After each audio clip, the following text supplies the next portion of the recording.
Empecemos. ¿Qué tal? Buenos días a todos. Bienvenidos nuevamente a una nueva clase del curso de Historia. En esta semana número 6, lo que vamos a ver va a ser precisamente la continuación de el desarrollo de la historia del Perú prehispánico. Vamos a hablar de el intermedio tardío y ya del último periodo de autonomía cultural en los Andes, que va a ser precisamente la llegada del gran imperio del Tahuantinsuyo. Vamos a ver precisamente en este periodo cuáles fueron las características que van a primar durante el intermedio tardío, por qué es que desaparece el gran imperio Wari, que básicamente había sido la entidad política más importante del mundo andino durante la etapa anterior, durante el horizonte intermedio.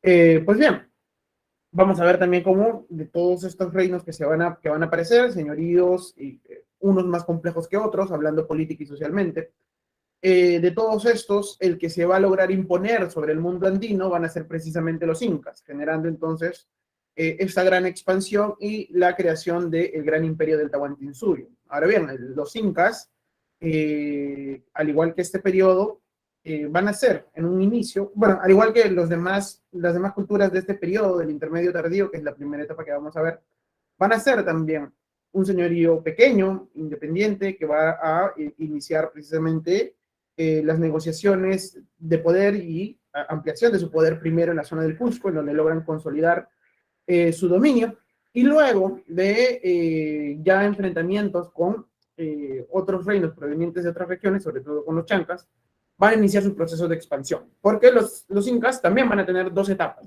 Primero una etapa durante el intermedio tardío, que va a ser un señorío regional, un curacajo regional en el Cusco, y luego ya la etapa de expansión del horizonte final, que va a ser precisamente el Tahuantinsuyo. Entonces vamos a ver el día de hoy todas estas culturas que se van a desarrollar durante el intermedio tardío y finalmente que van a caer precisamente bajo la dominación del Cusco, ya sea de forma pacífica, ya sea de forma violenta, pero van a caer finalmente bajo el dominio cusqueño. Pues bien, empecemos entonces con el intermedio tardío. El intermedio tardío se va a desarrollar entre el año 1100 a 1400 después de Cristo. También se lo va a conocer como el de los estados regionales. Si ustedes recuerdan la periodificación que vimos del Perú prehispánico, las formas en que se dividió el Perú prehispánico, recordarán que Lumbreras indica que todo este periodo va a ser conocido como el de estados regionales. Inician su desarrollo hacia el año 1100 después de Cristo y va a culminar hacia el año 1400 cuando se produce precisamente la expansión incaica. Más o menos hacia el año 1400 los incas ya inician su proceso de expansión, culminando precisamente con el intermedio tardío. Es una etapa de segundo desarrollo regional que inicia inmediatamente después del colapso del Gran Imperio Wari. El Gran Imperio Wari empieza a colapsar entre el año 900 al 1000 y precisamente desaparece, pero su influencia no, ya que en diferentes zonas, sobre todo de la costa, vamos a encontrar la marcada influencia que va a dejar Wari. Es una etapa en donde vamos a encontrar una gran variedad de reinos y señoríos, cada uno con entidades políticas claramente diferenciables, y vamos a encontrar dos formas de administrarse y ocupar el territorio. Verán, para este año del 1100 después de Cristo, y de ahí se explica el porqué del colapso del mundo Wari, para los años 900 a 1000, es decir, para el primer milenio después de Cristo, el mundo andino sufre un periodo de severas sequías que van a producir precisamente el colapso de Wari. Wari se va a, como hemos visto en la clase pasada, se vio precisamente caracterizado por una gran expansión territorial. Nace precisamente la ciudad andina, ya que los Wari construyen una gran cantidad de ciudades con una verdadera planificación urbana y digital y logran expandirse a todo el mundo andino. Pero la sequía iniciada hacia el año 900 y después que se agrave hacia el año 1000 hace que todas las zonas productivas de las zonas bajas de los valles interandinos, que eran precisamente las zonas de más producción para el imperio Wari, empiecen a desaparecer, sobre todo las de su capital. Entonces, esto hace que el imperio Wari empiece a colapsar y precisamente varias de las antiguas entidades políticas que cayeron bajo el dominio Wari empiecen a rebelarse.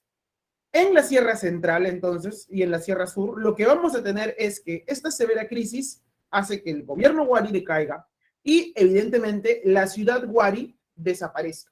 Y las ciudades y los patrones de asentamiento Wari empiezan a ser abandonados. Vamos a tener entonces dos formas de ocupar y administrar el territorio. Por un lado, en la sierra, la severa sequía hace que las ciudades Wari sean abandonadas y por lo tanto las zonas de ocupación empiezan a ser en zonas cada vez más altas. La ciudad Wari se abandona y la gente se muda a zonas más altas. ¿Por qué se muda a zonas más altas? Porque en esas zonas se tenía un acceso mucho mayor a las fuentes hidráulicas y por lo tanto se podía producir para la subsistencia. Esto hace que en la sierra tengamos durante este periodo del intermedio tardío unos desarrollos regionales mucho menos desarrollados políticamente y socialmente hablando. Es decir, vamos a encontrar señoríos locales, señoríos dispersos, en donde ya estamos viendo el colapso de la ciudad Wari, por lo tanto se abandonan estas ciudades y estamos teniendo señoríos dispersos que no van a tener una mayor complejidad en sus patrones de asentamientos, que van a estar constantemente en conflicto entre ellos por la obtención de recursos. Por eso es que sus principales zonas de ocupación van a estar en zonas altas de muy difícil acceso para evitar precisamente que se destruyan por los conflictos van a contar con la construcción de algún tipo de defensas para evitar el constante conflicto que existía precisamente durante este periodo en la sierra. En la sierra entonces vamos a ver cómo se ve una involución, digamos, en el espacio, en la ocupación del espacio, porque durante el año 900 a 1000, precisamente estas severas sequías y estas condiciones climáticas hacen que todo el gran avance cultural que se había desarrollado durante Wari empiece a desaparecer. Eso va a ser en la sierra. En la sierra entonces vamos a tener pequeños señoríos dispersos, ubicados en zonas altas, que no van a tener una mayor complejidad política y social, que van a estar constantemente guerreando entre ellos. Como por ejemplo los chancas, que en algún momento de la historia forman una gran confederación, pero durante buena parte del intermedio tardío los chancas eran confederaciones políticamente separadas, y eso es lo que vamos a tener, por ejemplo, en Ayacucho, en Apurímac, en la zona del Mantaro también vamos a tener unas situaciones similares. La antigua ciudad serrana y la antigua complejidad del imperio Wari, pues, desaparece. En la costa vamos a tener una cosa distinta, dirían muchos investigadores, diametralmente distinta. ¿Por qué? Porque en la costa la influencia de los Wari hace que, precisamente, ahí se formen estados regionales expansivos, económica, política y socialmente mucho más complejos que lo que vamos a tener en la sierra, más o menos para el mismo periodo de tiempo.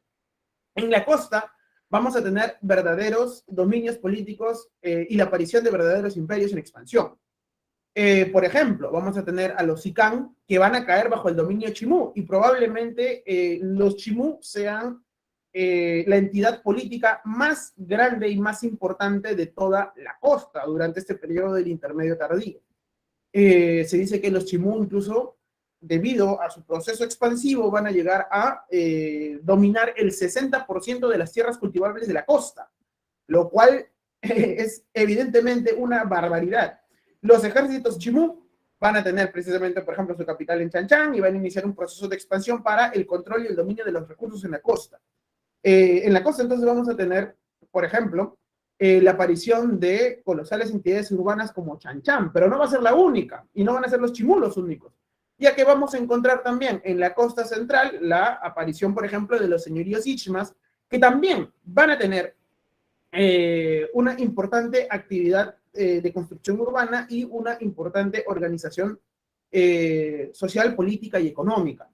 Eso es para la costa central. Y para la costa sur, ni qué decir de los Chincha, que también, gracias a su gran habilidad para el comercio y gracias a las rutas comerciales que van a controlar, y sobre todo al eficiente control de todos estos recursos que están llegando a los Chinchas, se van a convertir precisamente en los más grandes comerciantes del Perú antiguo y van a lograr establecer un dominio importante en la costa sur, logrando dominar la navegación por cabotaje y logrando entonces conectar desde el norte, zonas de Colombia y Ecuador, con zonas del altiplano, por ejemplo, en donde vamos a tener entonces una verdadera red comercial que va a lograr conectar a todo el mundo andino. En la costa vamos a tener entonces desarrollos mucho más complejos, vamos a tener una mayor actividad económica, vamos a tener precisamente también una mayor actividad cultural, sobre todo en lo que refiere al trabajo de la orfebrería y demás, que lo vamos a encontrar en su máxima expresión en la cultura Xicango-Lalbayeque y que luego los chimú van a ir asimilando. En el altiplano vamos a tener a los descendientes de los Tiahuanaco. Los Tiahuanaco también van a sufrir precisamente este problema ambiental. Tiahuanaco va a decaer en importancia, la ciudad va a ser abandonada, pero la población se va a organizar en torno a lo que se conoce como los señoríos o reinos aymaras, que también van a tener una importante presencia aquí en toda la zona del altiplano, en la meseta del Collao, y que van a formar verdaderas entidades independientes con una gran actividad, sobre todo ganadera. Los más grandes ganaderos del Perú antiguo, los más grandes ganaderos altoandinos van a ser precisamente estos señores de los reinos aymaras. Tanto es así que los españoles se van a quedar totalmente maravillados cuando llegan a esta zona por la cantidad de cabezas de ganado que van a lograr acumular estos señores de los reinos aymaras, que van a ser también entidades políticas independientes, que en muchos casos van a guerrear entre ellos, pero que van a compartir una misma cultura, mismo idioma, mismos dioses, mismas formas de enterrar a sus muertos y demás.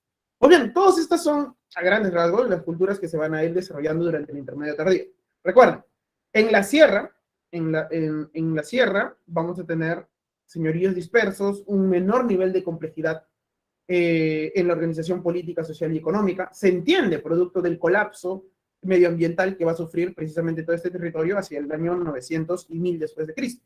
Por eso es que todos los avances, digamos, que se habían experimentado durante el periodo Wari van a básicamente desaparecer. Entonces, en la sierra tenemos un retroceso, digamos, en el desarrollo cultural y demás. Sin embargo, en la costa no. En la costa vamos a tener el florecimiento de grandes culturas con una gran complejidad económica y política y demás. Como hemos visto entonces, vamos a tener estas dos formas distintas de desarrollos, tanto en la costa como en la sierra. Es una etapa, si bien es cierto, de gran conflictividad. El intermedio tardío está caracterizado precisamente por la expansión de, sobre todo, las entidades políticas costeras. Entonces, estamos teniendo un periodo en donde, producto de la necesidad de asegurar los espacios más productivos del territorio, se están produciendo grandes conflictos y grandes guerras. Por eso es que los chimú terminan, por ejemplo, por asimilar a los lambayeque, conquistándolos militarmente, terminan expandiéndose hacia el sur, llegando a conquistar, por ejemplo, a los chancay. Llegan precisamente a tratar de establecer zonas de influencia sobre Ancón en la zona norte del Valle Chillón, y es ahí en donde va a frenar su proceso de expansión chimú. Evidentemente, todo bajo el dominio militar. Y los incas, sin lugar a dudas, ¿no? Los incas van a iniciar precisamente, como les decía al inicio de la clase, un proceso regional durante el intermedio tardío, y luego, a base de una serie de conquistas militares, van a ir derrotando a los demás imperios, a las demás culturas que van a ir estando bajo su dominio, ya sea de forma militar o otras formas de dominio a través de la negociación. Precisamente, el intermedio tardío en muchos casos se va a concluir cuando los incas terminan por imponerse sobre otro gran desarrollo político en expansión. ¿Saben a quiénes se enfrentan los incas y terminan precisamente, luego de derrotarlos, terminan por consolidar su dominio sobre toda la costa norte de nuestro país? Es un largo conflicto que se produce precisamente durante la fase final ya del intermedio tardío, en el inicio de la expansión del Imperio Incaico. ¿Saben a qué culturas se enfrentan? No, chancas. Primero derrotan a los chancas e inician su expansión, pero se enfrentan a una gran expansión se enfrentan a una gran complejidad, a una gran cultura con un gran sistema de complejo político y económico que también estaba en expansión. Una guerra crucial, diría yo. A los chimú, exacto. Primero son los chancas. Los chancas básicamente en una confederación de la zona de Apurímac y Ayacucho que se lanza sobre el Cusco. Ya cuando hablemos de los incas vamos a hablar de ellos un poco. Y precisamente luego de derrotar a los chancas inician una fase de expansión y ahí se encuentran con los chimú y ahí se produce una larga guerra que termina precisamente con la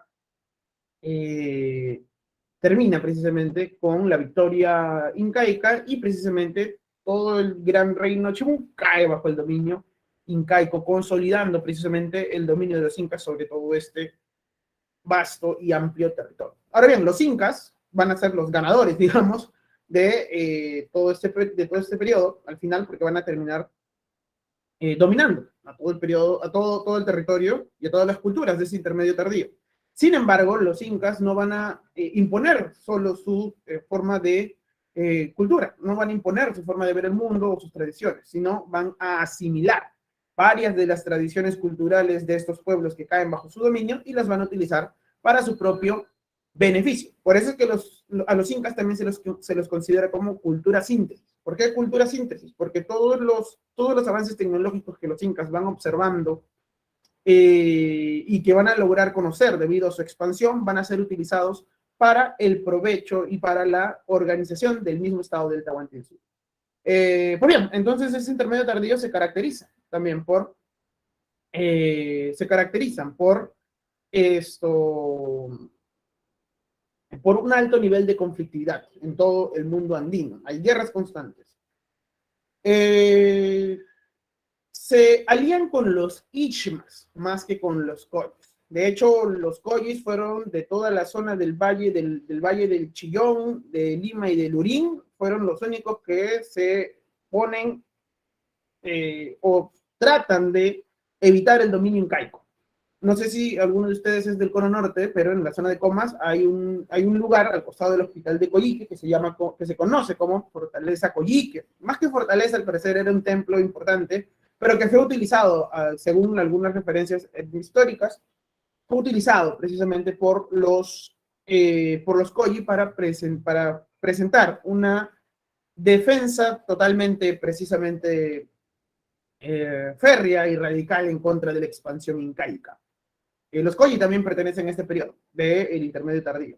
Logran dominar una amplia zona del Valle del Chillón, pero al final esta etnia es derrotada por los incas. Los incas terminan por anexionarlos y la fortaleza de Coyi es finalmente tomada. De hecho, para reducir la importancia a la fortaleza de los Coyi, que está ubicado al costado del Hospital Coyique en la actualidad, se creó un gran templo y un gran centro administrativo en la zona de Puente Piedra, que está perdido precisamente entre estos lugares de Puente Piedra, pero que en una ocasión tuve la oportunidad de visitar. No recuerdo exactamente dónde está. Está metido así, está como que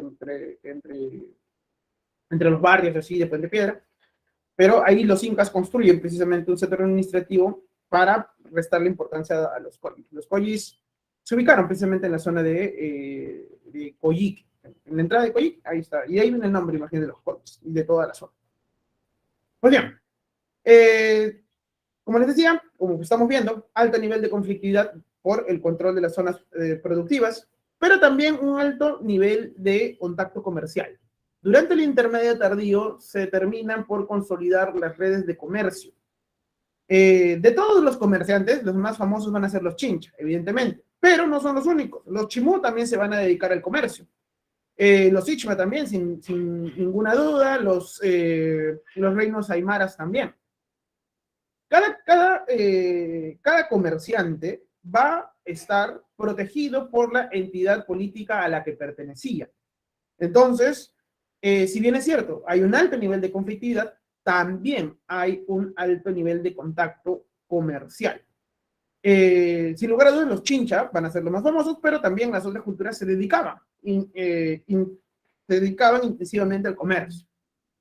¿Por qué? Porque estamos viendo cómo, por ejemplo, productos desde el altiplano están apareciendo en zonas tan al norte, como las zonas de Tumbes, las zonas de Lambayeque, Trujillo, Lima, por ejemplo, y Chincha, y estamos viendo cómo productos de zonas tan al norte como Ecuador o Colombia, como el Muyu, Espóndilis y demás, están llegando a zonas del altiplano. Hay un fluido intercambio comercial, tanto de forma horizontal como vertical. Estamos hablando entonces que se lograron establecer rutas comerciales de norte a sur a través de las costas del Pacífico y de este a oeste, a través de las caravanas de camélidos que conectaban precisamente la costa, sobre todo con la meseta altiplánica.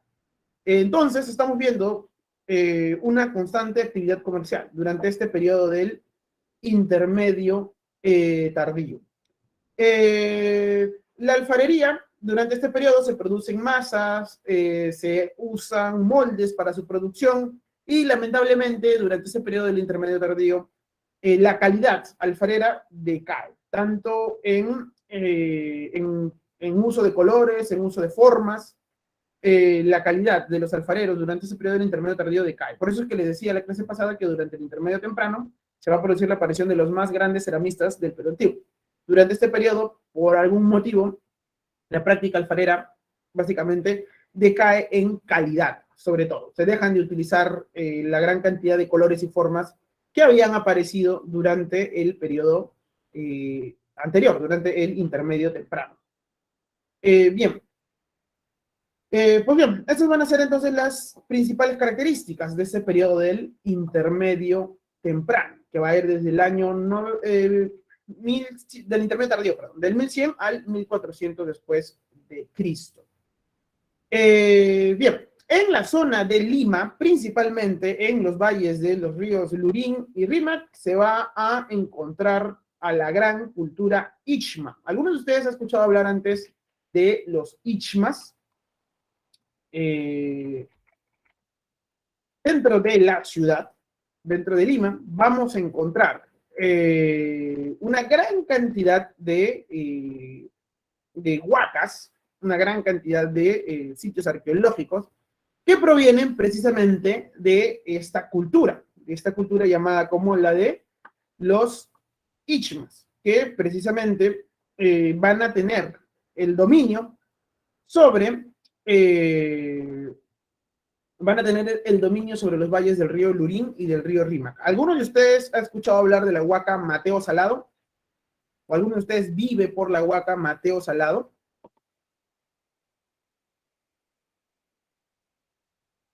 Que está entre los distritos de Breña y Pueblo Libre. Está por la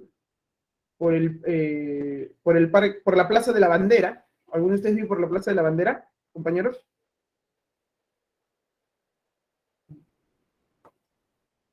¿Alguno de ustedes vive por ahí, por la Plaza de las Banderas?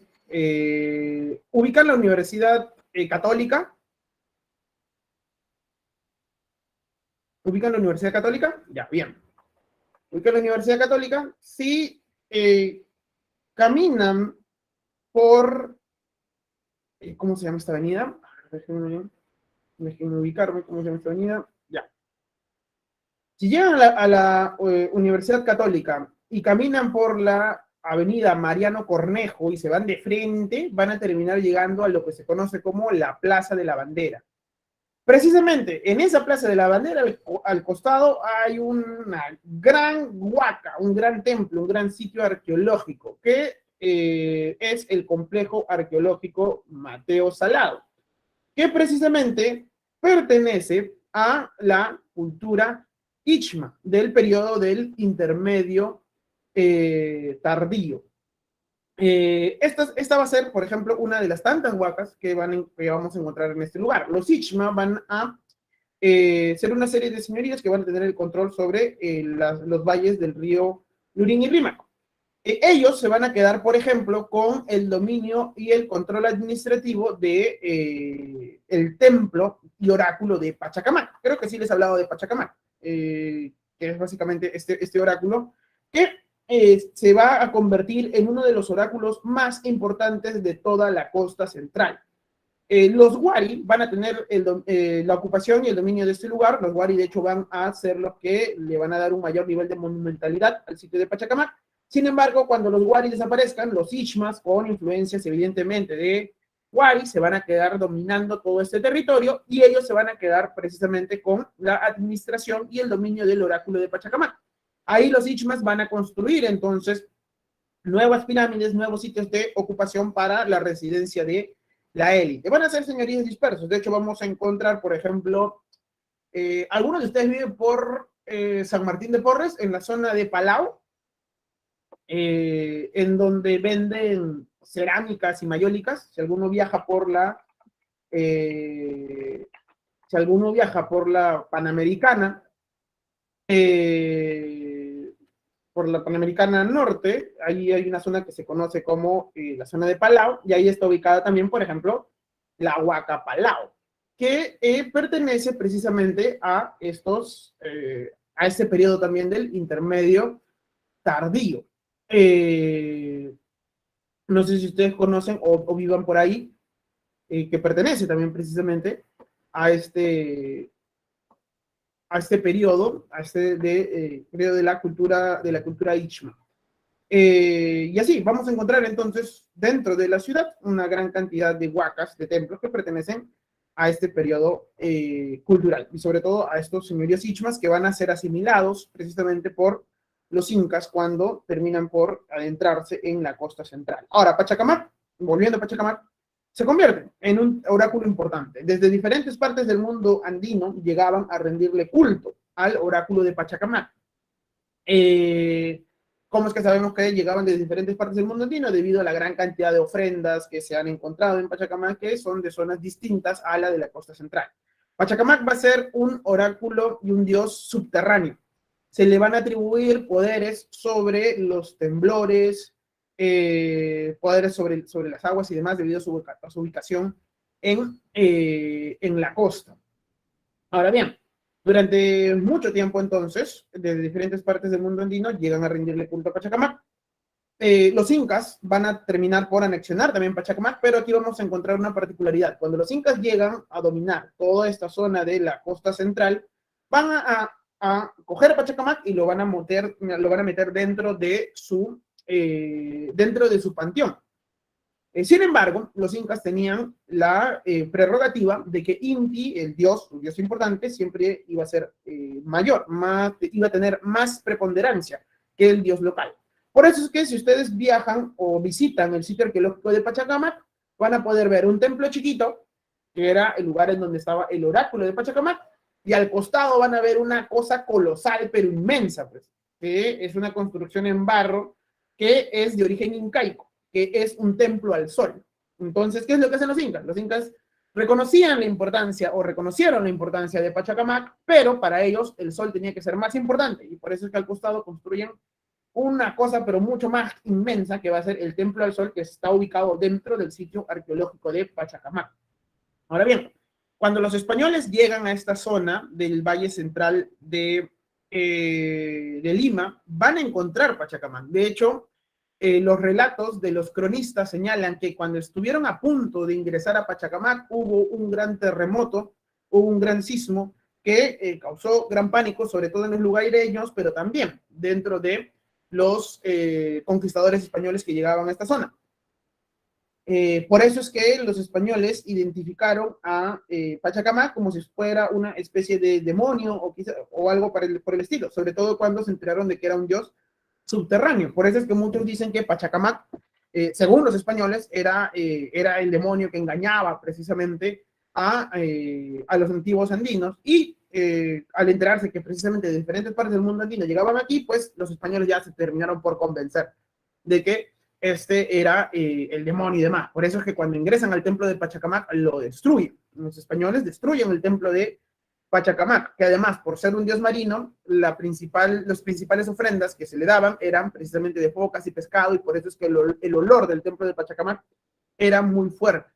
Pero, a pesar de esta destrucción, el dios de Pachacamac va a ir transformándose, va a ir mutando y va a sobrevivir hasta nuestros días, porque incluso hasta nuestros días, en todo el Perú, en octubre, nosotros le seguimos rindiendo culto al dios de Pachacamac sin saber qué es el dios de Pachacamac. ¿Saben a qué festividad religiosa me estoy refiriendo? ¿Saben a qué festividad en la actualidad todos los años nosotros los peruanos como sociedad le rendimos culto? Y a pesar de la pandemia, todavía hay mucha gente que sigue creyendo y sigue teniendo fe en este Dios, ya con importante evidencia cristiana, pero que en el fondo toda la etnografía señala que es Pachacamac, o que es una representación cristiana de Pachacamac. ¿Alguno de ustedes sabe a qué imagen me estoy refiriendo? Una celebración todos los años, en octubre. Todos los años en octubre, los peruanos se visten de morado. El dios de los temblores, exacto. ¿Quién es este señor? El señor de los milagros. Ahora, ¿por qué Pachacamac es el señor de los milagros? Bueno, hay una investigadora que lamentablemente ya falleció hace muchos años que estudió este fenómeno, que se llama María Rostorowski, y ella señala, pues, ¿no? Ella dice, Pachacamac desaparece como dios importante, su figura desaparece. De hecho, mucho tiempo después se ha logrado encontrar todo un tótem de madera de Pachacamac que está precisamente en el Museo de Sitio de Pachacamac.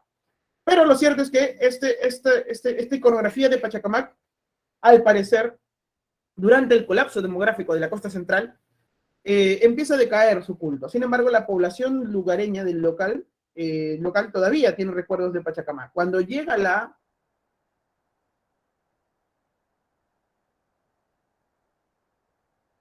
población totemistas, probablemente hayan interactuado con la población andina que ya estaba desapareciendo. Y precisamente la población andina haya transmitido a esta población de origen africano el culto, o por lo menos las historias y las leyendas sobre Pachacamac.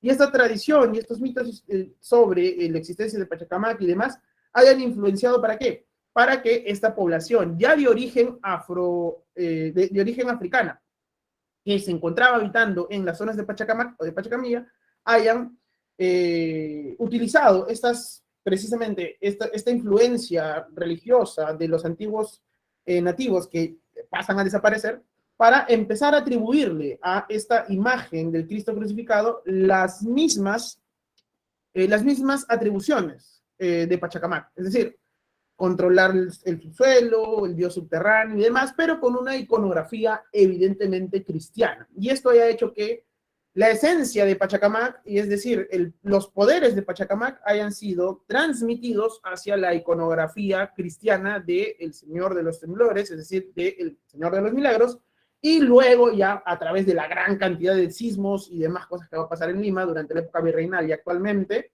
el Cristo de Pachacamilla, que es el Señor de los Milagros, se ha ido transformando a lo largo de la historia, de un culto que haya sido netamente popular hasta que se haya convertido en un culto aceptado por toda la élite nacional y se haya convertido en probablemente el patrón religioso más importante de nuestro país, que es el Señor de los Milagros. Así que nosotros, el Perú, todos los años en octubre, probablemente sin saberlo, le rendimos culto a un dios de origen prehispánico, que es precisamente este señor que tenemos aquí, que es Pachacamac. Y de esta manera, en muchos casos, sobreviven los mitos y las tradiciones. O sea, evidentemente, la imagen de Pachacamac es distinta a la del Señor de los Milagros. Eso es evidente. Pero el rito y las atribuciones a las que se le da a este dios, es decir, el control sobre qué tipo de cosas tiene este dios, es el mismo.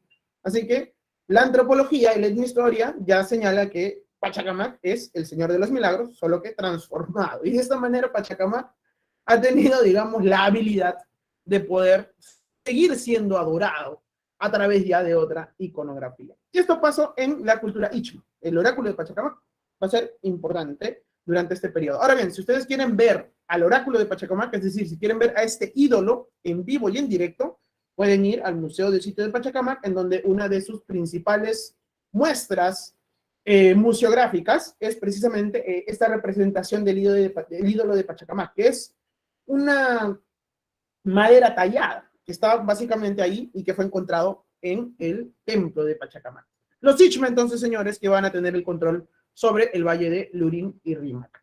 En la zona de la Sierra Sur, sobre todo en la zona de Ayacucho y Apurímac, vamos a tener la aparición de los chancas, que como les había dicho, son una serie de confederaciones aisladas que van a ir ocupando las zonas altas de la Sierra Sur.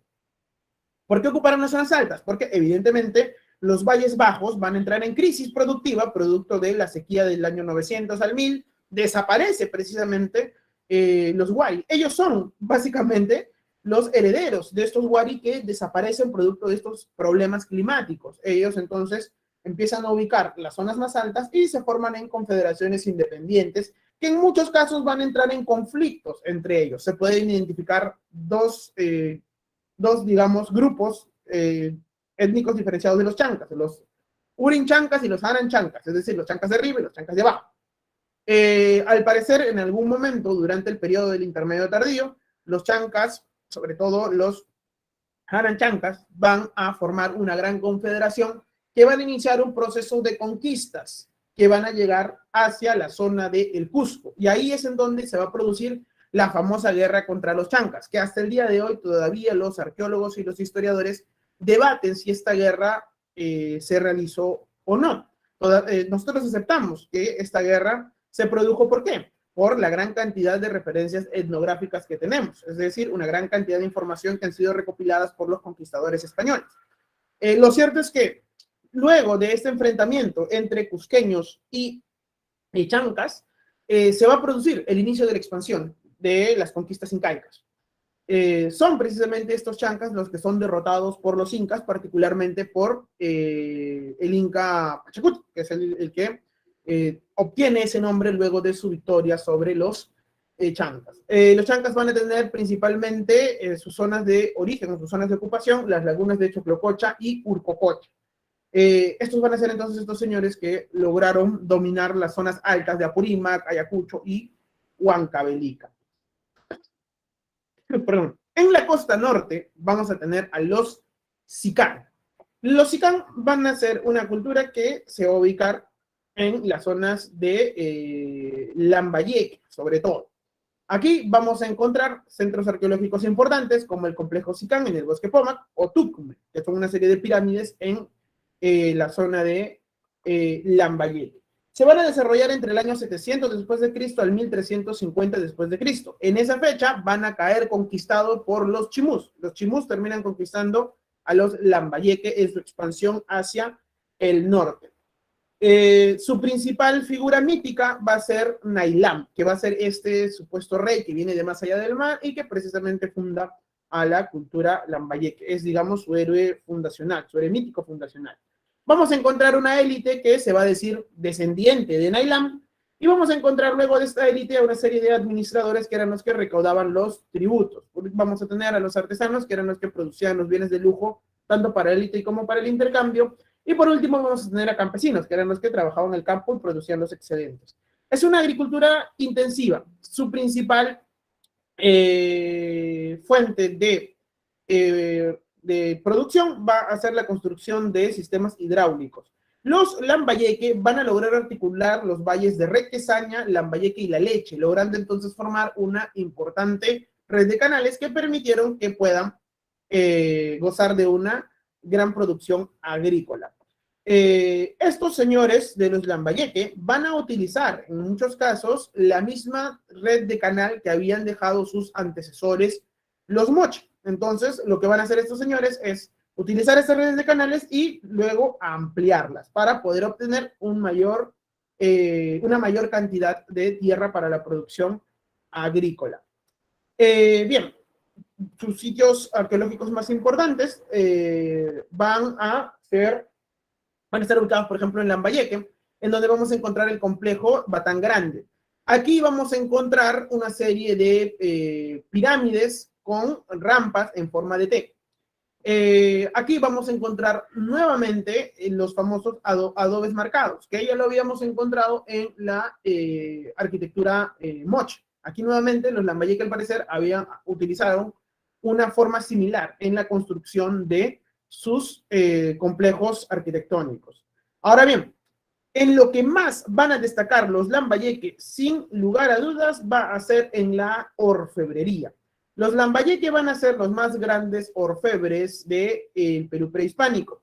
Aquí van a lograr trabajar el oro, la plata, van a lograr utilizar una especie de bronce arsenical, que no es el bronce que todos conocemos. Por ejemplo, nosotros para hacer bronce, que es como el que le conocemos en la actualidad, se tiene que fundir cobre con ¿qué? ¿Alguno de ustedes sabe? Para tener bronce, ¿qué es lo que necesitamos? ¿Qué es lo que necesitamos fundir? El cobre con otro elemento más, para poder tener el bronce como lo conocemos en la actualidad. ¿Alguno de ustedes sabe?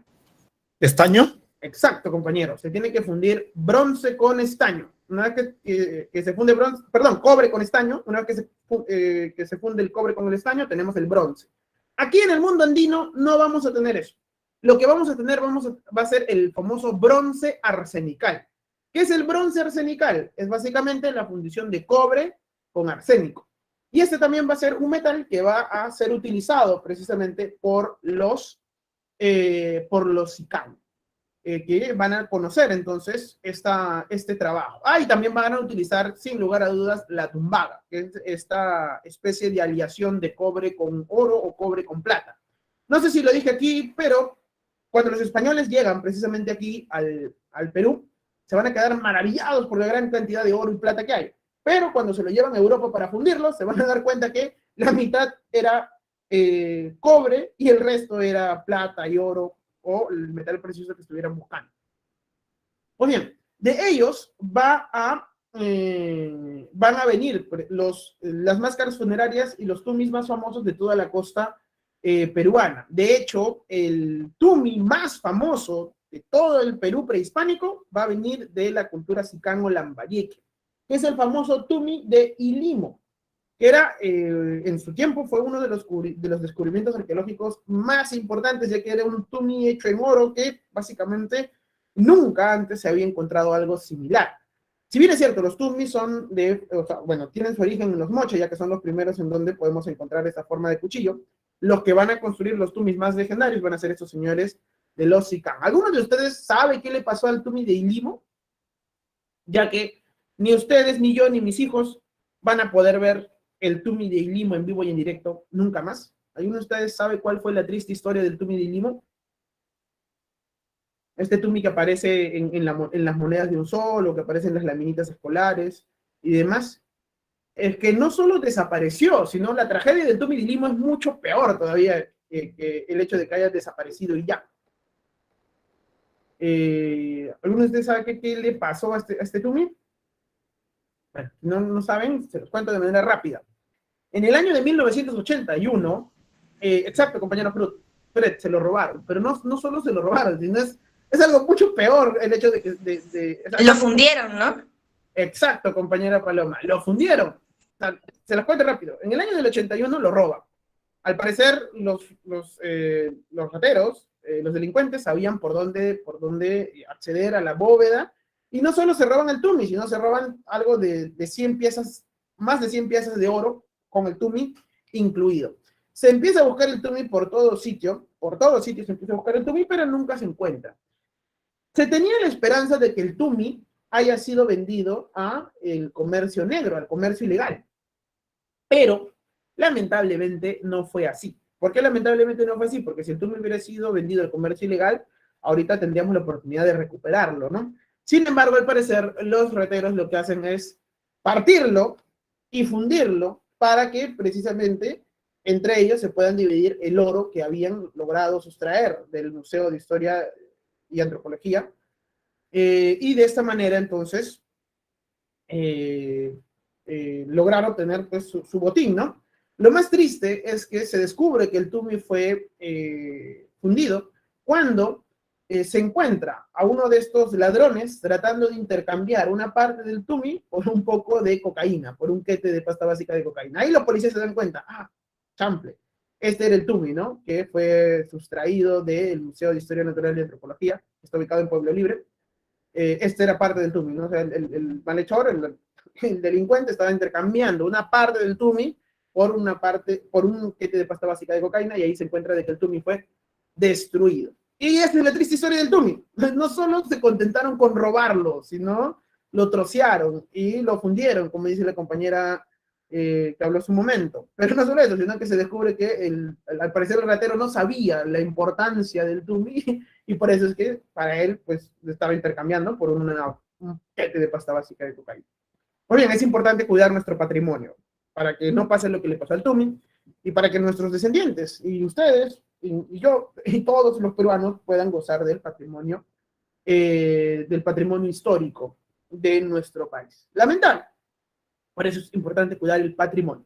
Pero bien, los Sicán entonces, los más grandes orfebres del Perú prehispánico. Luego los Chimú van a asimilar las prácticas culturales de la orfebrería Sicán. Bien. Los Chimú probablemente sean la cultura más desarrollada, más compleja y de mayor nivel de desarrollo dentro de la costa peruana. Los chimú se van a expandir por toda la costa norte. Desde Tumbes hasta el Valle del Chillón en Lima vamos a tener la presencia chimú, que gracias a estos ejércitos van a ir conquistando grandes partes de zonas productivas en la costa. Su principal actividad económica era la agricultura intensiva. Los chimú van a saber controlar la ingeniería hidráulica y van a lograr ampliar las zonas de producción agraria, logrando ganar entonces nuevos territorios para la agricultura a un desierto. Ahora bien, lo más fascinante que a mí me parece de los chimú es que logran construir su capital dentro de un desierto, que va a ser precisamente la ciudad de Chanchán. Y evidentemente, para poder habilitar de recursos a esta ciudad, se van a tener que crear, sobre todo recursos hidráulicos, se va a tener que crear una gran cantidad de canales. Y eso permitió precisamente a los chimú poder practicar la agricultura intensiva, ganando grandes cantidades de terreno en desierto y procurarse su propio alimento. Los chimú van a destacar sobre todo por la aparición de una innovación dentro de la tecnología hidráulica en el mundo andino, que va a ser la creación de los huachaques. Los huachaques van a ser estas famosas chacras artificiales que van a aparecer dentro de la cultura chimú. Aquí en estos huachaques, que van a ser grandes reservorios de agua, pero no solo reservorios de agua, sino van a ser lugares en donde también se va a tratar de practicar la agricultura. Estos lugares, es una innovación tecnológica de los chimú. No solo construyen canales, sino también construyen los huachaques. Ahora, estos huachaques también podían ser tanto para la producción agraria como para usos recreativos. Estamos hablando entonces que dentro de Chimú habían piscinas, básicamente, para la élite de los chimú, dentro de la ciudad de Chanchán, para que vean más o menos la gran capacidad que van a tener los chimú al momento de construir estos canales. Otra actividad importante va a ser evidentemente la pesca. Dentro de la pesca vamos a tener a pescadores especializados que se van a ganar, digamos, un respeto importante dentro de la cultura chimú debido a la gran cantidad de productos marítimos que estos pescadores proveían precisamente a no solo la capital de Chanchán, sino a toda la expansión de la cultura chimú. Y otra actividad importante va a ser el comercio, sin lugar a dudas. Vamos a ver dentro de los restos arqueológicos y dentro de las fuentes etnográficas, vamos a ver precisamente que estos chimú van a tener una importante y muy destacada actividad comercial. Los chimú van a tener un gobierno centralizado y expansivo. ¿Por qué hablamos de un gobierno centralizado y expansivo? Porque vamos a identificar precisamente que la capital de todo este reino chimú va a ser la gran ciudad de Chanchán, que se ubica en lo que actualmente es la ciudad de Trujillo. Ahí, por ahí, está muy cerquita la ciudad de Chanchán, que es la ciudadela de barro más grande del Perú prehispánico.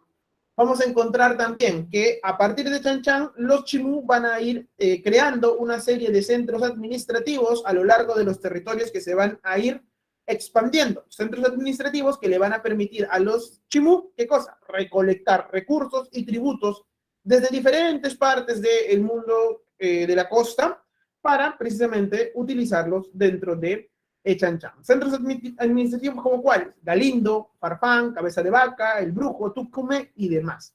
Van a ir sometiendo a lo largo de su proceso de expansión varios pueblos como los Tumpis, que se ubicaban en la zona de Tumbes, los Tayanes en Piura, los Icán en Lambayeque y los Chancay en Lima. Y si alguno de ustedes es de Chancay o ha visitado Chancay, los Chancay precisamente van a caer bajo el dominio de los chimú.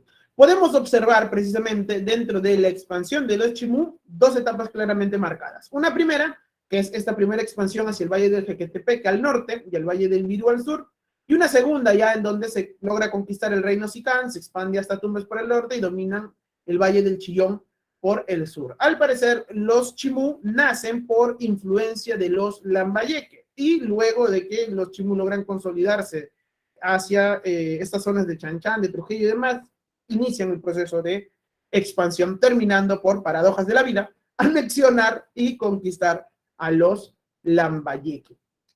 Bien, Dentro de la arquitectura, los Chimú se van a destacar sobre todo por la construcción precisamente de la ciudad de Chanchan.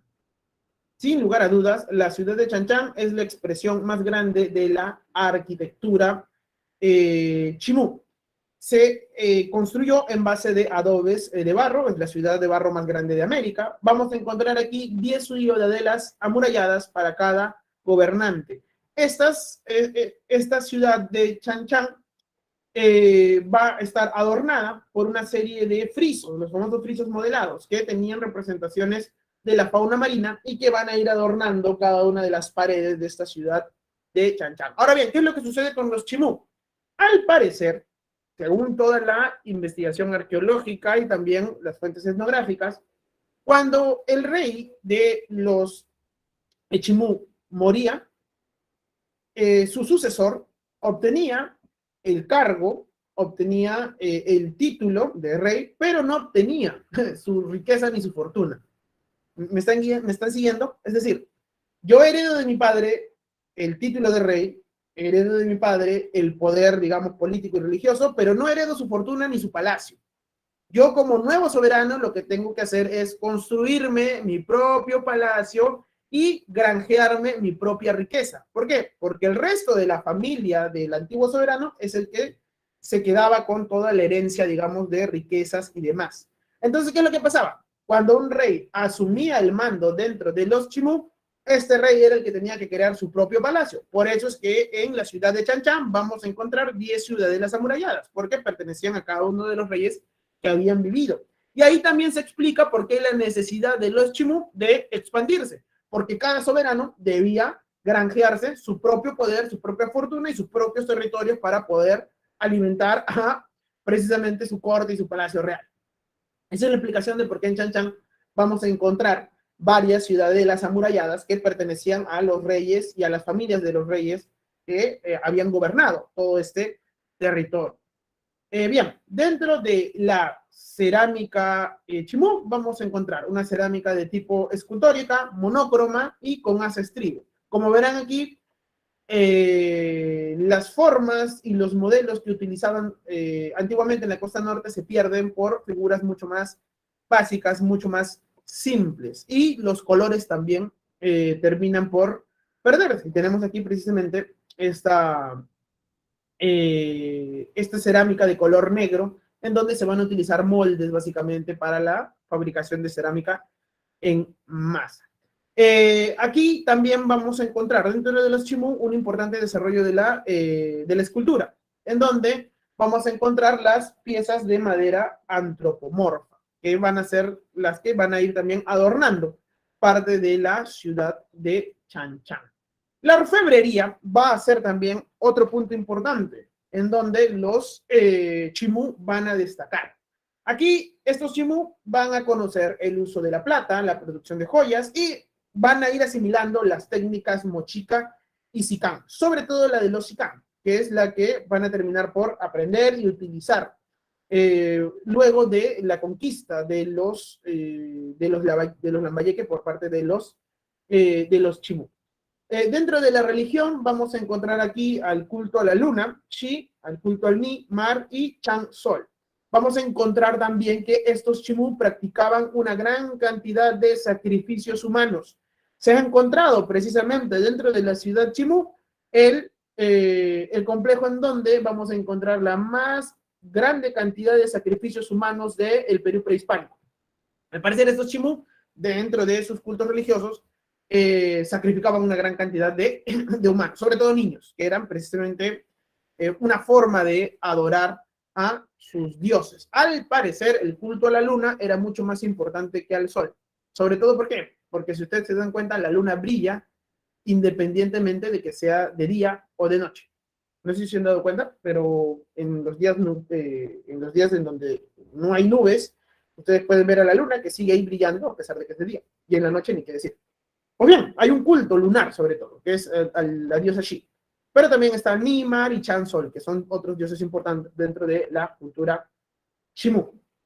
La caída del imperio Chimú se va a deber a la expansión incaica. La guerra, digamos, más importante de todo el Perú prehispánico, en donde se va a decidir los destinos del mundo andino, va a ser precisamente la guerra entre el Imperio Chimú y el Imperio Inca, porque ambos imperios estaban en un proceso de expansión. Los Chimú estaban tratando de ingresar a las zonas de los valles centrales en Lima, y los cusqueños o los incas estaban iniciando un proceso de expansión hacia el norte, y precisamente estas dos fuerzas expansivas van a chocar, y al final la que va a terminar imponiéndose va a ser la Inca, luego de una larga guerra. No va a ser una guerra corta, va a ser una larga guerra en donde vamos a tener entonces constantes enfrentamientos. ¿Quién va a ser el encargado de conquistar a los Chimú? El Auqui Tupac Yupanqui. Cuando hablamos de Auqui, estamos hablando de príncipe heredero. Tupac Yupanqui todavía no era rey cuando conquista este territorio. Su padre, Pachacútec, era el Inca gobernante en el Cusco. Y le había encargado a Tupac Yupanqui a que inicie este proceso de conquistas. Tupac Yupanqui va a ser un gran estratega militar. Sin embargo, va a tener problemas al momento de enfrentarse al Imperio Chimú, que al parecer tenía un ejército muy bien entrenado, muy bien equipado, y que suponía un gran peligro para la expansión del Imperio Incaico, y un gran reto, sobre todo para Tupac Yupanqui. Cuando los ejércitos incaicos empiezan a ganar y a imponerse sobre los ejércitos Chimú, los Chimú pues van a refugiarse en la ciudad de Chanchán. Recuerden que la ciudad de Chanchán va a ser una ciudad muy bien abastecida, sobre todo con una gran cantidad de canales, y la aparición de los huachaques y el uso de los huachaques le permitió precisamente a Chanchán poder enfrentar el asedio incaico. Sin embargo, Tupac Yupanqui, de manera muy inteligente, se va a percatar de la vulnerabilidad de Chanchán. A pesar de que era una ciudad bien abastecida, dependía de qué cosa, de los canales de regadío. Entonces, ¿qué es lo que hace Tupac Yupanqui? Destruye esos canales de regadío, los destruye, los desvía, y de esta manera Chanchán es finalmente tomada y derrotada, produciéndose entonces la caída del gran imperio Chimú. Sin embargo, el último rey Chimú, Minchancamán, no va a ser asesinado por los incas. Minchancamán va a ser capturado y va a ser enviado al Cusco. Ahí va a vivir sus últimos días en una especie de cárcel dorada, en donde va a tener un gran respeto y va a gozar de los honores de un noble regional, de un noble local incaico. ¿Qué es lo que van a hacer los incas? Los incas se van a quedar totalmente fascinados por la gran cantidad de trabajos en orfebrería que van a tener estos señores Chimú y la gran habilidad que van a tener los artesanos Chimú para el trabajo de los metales, y por eso es que se los van a llevar. Se sabe que hay un gran éxodo de artesanos Chimú, que van a terminar ¿en dónde? Pues en la capital del Cusco. Y ahí los Chimú, esos artesanos de origen Chimú, van a terminar trabajando para el embellecimiento de los templos incaicos. Sobre todo se dice que el Templo al Sol, que estaba dentro de la ciudad imperial del Cusco, va a ser adornada con la gran habilidad que van a tener estos artesanos Chimú, que fueron a parar precisamente al Cusco para embellecer la capital imperial. Y este fue el final entonces de los Chimú.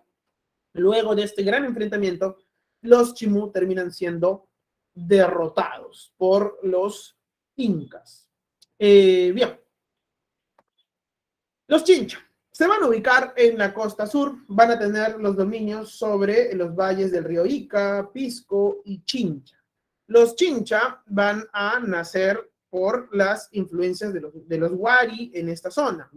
Los Chincha van a tener un importante control, sobre todo desde sus importantes templos y centros administrativos, como va a ser la Centinela, Tambo de Mora o la Cumbe, que van a ser centros administrativos importantes tanto para fines religiosos como para fines comerciales, ya que los Chincha, como ustedes sabrán, van a ser los más grandes comerciantes de todo el Perú prehispánico. El gobierno va a ser de tipo teocrático, en donde vamos a encontrar una deidad importante que va a ser conocida como el Chinchaycapa. Y los que van a administrar esta importante cultura en la zona sur van a ser una élite de comerciantes. Ahora, al parecer, Los chinchas no necesitaban un dominio directo sobre el territorio, sino más bien imponer su influencia comercial y de esta manera lograr precisamente acceder a una gran cantidad de recursos y precisamente poder establecerse como una cultura rica y poderosa en la costa sur. Dentro de su arquitectura vamos a encontrar el uso de adobones o tapiales. Y aquí sus principales centros arquitectónicos van a ser la Centinela, el Tambo de Mora y la Cumbre, que van a estar distribuidos de tal manera que van a facilitar el paso hacia las zonas de comercio y también el peregrinaje hacia el culto del Chincha Cápac, porque al parecer el Chincha Cápac también funcionaba como un importante oráculo en la costa sur. Dentro de los Chincha, las principales actividades culturales van a ser, por ejemplo, la escultura. El tallado en madera va a ser muy importante. ¿Por qué? Porque el tallado en madera le va a permitir a los Chincha la construcción de una gran cantidad de balsas y por lo tanto el acceso a una flota importante que va a permitir el control de las rutas comerciales de cabotaje. ¿Alguno de ustedes sabe a qué me refiero cuando digo o cuando hablo de cabotaje? ¿O saben qué significa el cabotaje? Que es básicamente la práctica que va a permitir el comercio de los Chincha. Si no saben, pues les digo, el cabotaje es básicamente ir saltando de puerto en puerto a lo largo de toda la costa. Los Chinchas no se aventuraban generalmente hacia el mar abierto, sino trataban de ir utilizando las rutas marítimas pegadas al litoral y de esta manera poder desembarcar en diferentes puertos y realizar el intercambio comercial. Y para eso necesitaban precisamente las balsas, que en algunos casos, las que tenían más suplencia estaban totalmente talladas.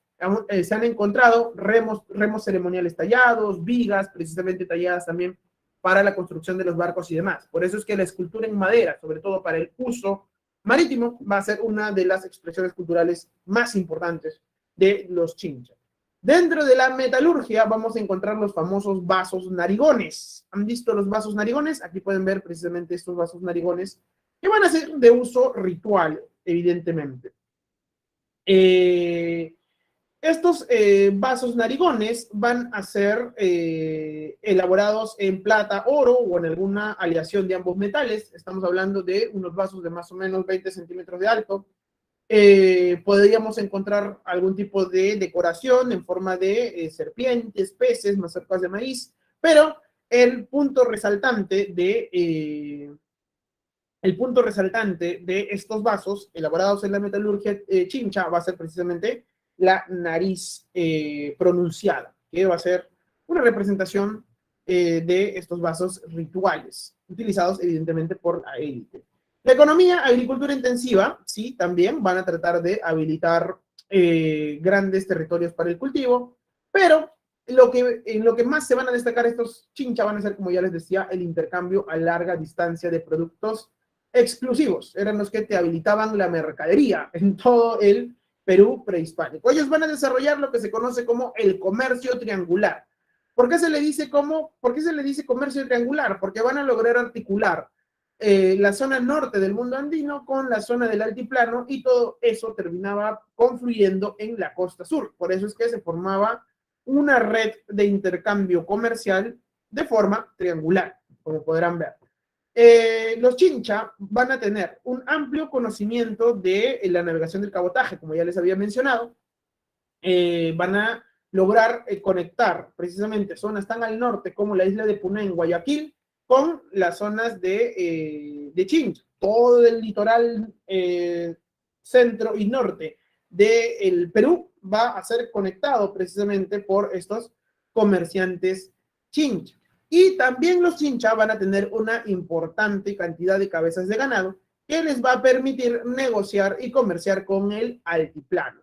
Del altiplano obtenían camélidos tanto para la carne como para el transporte y para el uso de las fibras, por ejemplo, de la alpaca o de la llama.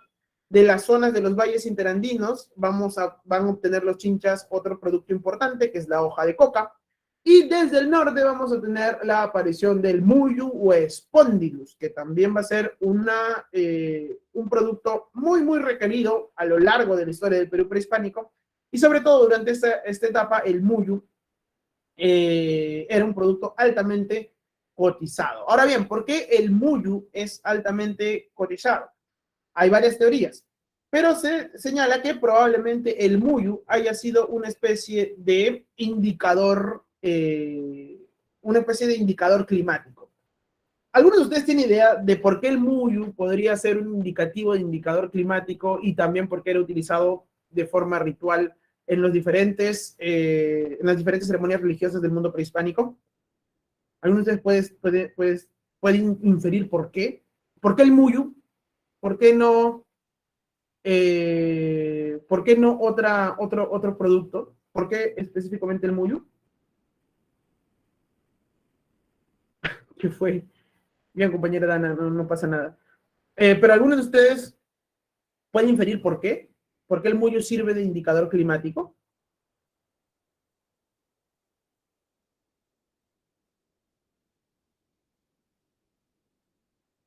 Eh, ¿Algunos de ustedes pueden decir por qué? Se espanta y viene. Bien, ok. No se preocupen, claro, solo aparecen ciertos periodos, como el fenómeno del niño, efectivamente, compañera Dana. Eh, exacto. Cuando el Muyu empieza a aparecer en zonas tan al sur, o sea, digamos que el Muyu es de las corrientes cálidas del Ecuador. Entonces, qué es lo que pasa si empiezas a encontrar Muyu, digamos, en zonas como Ancash, por ejemplo, en las costas de Ancash, empiezas a encontrar Muyu? Te empiezas a dar cuenta de que algo está pasando, que la corriente cálida del niño del Ecuador, la corriente cálida está empezando a ingresar en zonas tan al sur, lo cual te indica qué cosa. Recuerden sus clases de probablemente geografía. El fenómeno del niño. Exacto, compañera Dana, te empieza a indicar la aparición del fenómeno del niño. Si empiezas a encontrar Muyu en Lima, empiezas a asustarte, porque ya no es solo un fenómeno del niño leve, sino probablemente es un fenómeno del niño brutal. Si lo empiezas a encontrar en zonas mucho más al sur, como en Chincha, por ejemplo, las costas de Arequipa y demás, significa el fin del mundo, literalmente. ¿Por qué? Porque sería un mega niño colosal, y como hemos visto, los fenómenos del niño han sido los responsables de la desaparición de grandes y complejas culturas a lo largo de la historia del Perú prehispánico y a lo largo de la historia del mundo andino. Por eso es que el Muyo se convierte precisamente en un importante producto de ceremonia, digamos así, y de indicador climático, precisamente. Pues bien, entonces este va a ser el comercio, digamos, triangular. En la zona terrestre, como les decía, conecta Chincha con el altiplano, la sierra centro y sur, de ahí obtenía el charqui y el cobre también los chinchas. Los chinchas van a ser expertos comerciantes. La cerámica va a ser básicamente utilitaria. Estamos hablando de recipientes de cuello largo, polícromos y figuras geométricas, probablemente utilizadas para también los largos viajes marítimos que van a tener estos señores, los chinchas.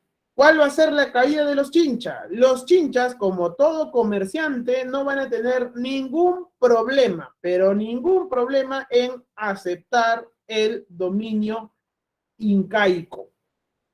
Los chinchas, básicamente, al ver que los incas tenían un gran ejército, van a decir, está bien, yo me someto a ti, siempre y cuando tú me respetes las rutas comerciales y cierta independencia y autonomía política. No tengo ningún problema en darte y pagarte tributos siempre y cuando tú no afectes mi actividad comercial. Y el Inca y los incas, al darse cuenta de que tener de aliado a los chinchas les favorecía mucho, pues simplemente aceptaron. ¿Por qué? Porque los chinchas durante este periodo del Perú prehispánico se habían convertido en los más grandes comerciantes y tenían contactos eh, a nivel básicamente internacional, de diferentes partes del Perú prehispánico comerciaban con los chinchas. Entonces los incas se dan cuenta de que tener de aliados a los chinchas les favorecía, sobre todo para sentar las bases de su gran imperio. Por eso es que vamos a tener una primera etapa que va a tener una mayor independencia, digamos, de los chinchas, pero paulatinamente los chinchas van a caer bajo el dominio incaico. Ahora bien, El rey Chincha, va a ser uno de los soberanos, prehispánicos más importantes durante esta época final, incluso durante el Imperio Incaico. ¿Por qué? El rey Chincha era el único rey local que era paseado en andas. El otro soberano que tenía derecho de ser paseado en andas era el Inca. Y el único rey local que tenía también esta prerrogativa era el rey de los Chinchas o el soberano de los Chinchas. ¿Por qué?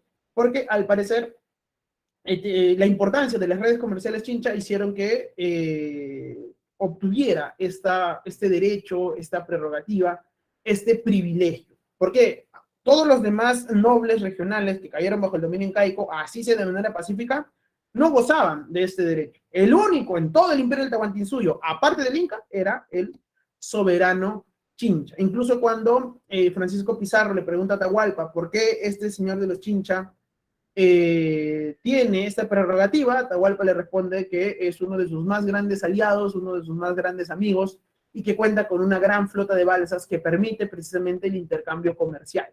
¿Qué quiere decir? Que incluso dentro ya de bien avanzado el imperio del Tahuantinsuyo, los chinchas seguían teniendo sus prerrogativas comerciales. Porque como les dije, los chinchas no se hicieron ningún tipo de problema en aceptar la soberanía incaica, como buen comerciante. Ya te pago tributos, pero me sigues dejando comerciar y lo que quieras. Ya yo te voy a pagar los tributos, no importa. Pero los chinchas gozaban de una gran, o bueno, el soberano chincha gozaba de una gran autonomía, incluso dentro del imperio. Pues bien, estos son entonces los chincha. Pasemos a los señoríos aymaras, porque también antes de hablar de los incas, vamos a hablar de los señoríos aymaras. Los señoríos aymaras son los descendientes de el Tahuantín, perdón, los señoríos aymaras son los descendientes de Tiahuanaco. ¿Recuerdan a los Tiahuanaco, que eran esta cultura que se había sentado en la meseta del Collao, cuya principal capital era la ciudad de Tiahuanaco de Ticala, y que habían iniciado un proceso de colonización pacífica con el control vertical de pisos ecológicos y los huachaques y demás? Pues bien, ¿quiénes son sus sucesores? Son los señoríos aymaras, que se ubican en la zona del altiplano, en la zona de Bolivia, Puno, parte de Chile. Los señoríos aymaras van a estar compuestos por 16 señoríos, 16 entidades territoriales políticamente independientes, pero culturalmente unificadas. La economía de estos señores, de los señoríos aymaras, van a ser básicamente la agricultura a través del dominio de los camellones, que eran la tecnología utilizada precisamente por sus antecesores tiahuanacos. También van a enviar colonias para aprovechar el control vertical de los pisos ecológicos, pero su principal actividad económica va a ser, sin lugar a dudas, la ganadería. La domesticación de llamas y alpacas va a ser lo que le va a procurar una gran riqueza a estos señoríos aymaras, que lo utilizaban tanto para carne como lana y también para el abono de sus tierras. La ganadería va a ser, sin lugar a dudas, la máxima actividad económica. De todos estos, al parecer, según las crónicas españolas, los lupacas eran los que tenían la mayor cantidad de cabezas de ganado. Por eso es que los españoles, los conquistadores españoles, van a señalar que eran los indios más ricos en cuanto a cabezas de ganado se refiere, ya que podían llegar a poseer hasta 50,000 cabezas de ganado dentro del reino lupaca, para ya la época, evidentemente, de la conquista española. Entonces, imaginamos que en épocas previas probablemente hubieran tenido muchos más. El otro reino importante de estos 16 reinos, aparte de los Lupaca, va a ser el reino de Coya, cuya capital va a ser Hatun Coya. Aquí estos Coyas se van a dedicar a la ganadería, pero también van a cultivar la papa, la quinoa y la oca. ¿Cuál va a ser los elementos de identidad cultural de estos reinos aymaras? Pues básicamente el idioma, los ritos religiosos, pero sobre todo la forma de enterrar a sus muertos, ya que estos reinos aymaras se van a caracterizar por la construcción de las famosas chulpas, que van a ser una especie de torrecitas en piedra en donde van a depositar a los muertos, que generalmente pertenecían a la élite. Dentro de estas chulpas se van a... lo que pasa es que en el PPT pasan de frente al Tahuantinsuyo.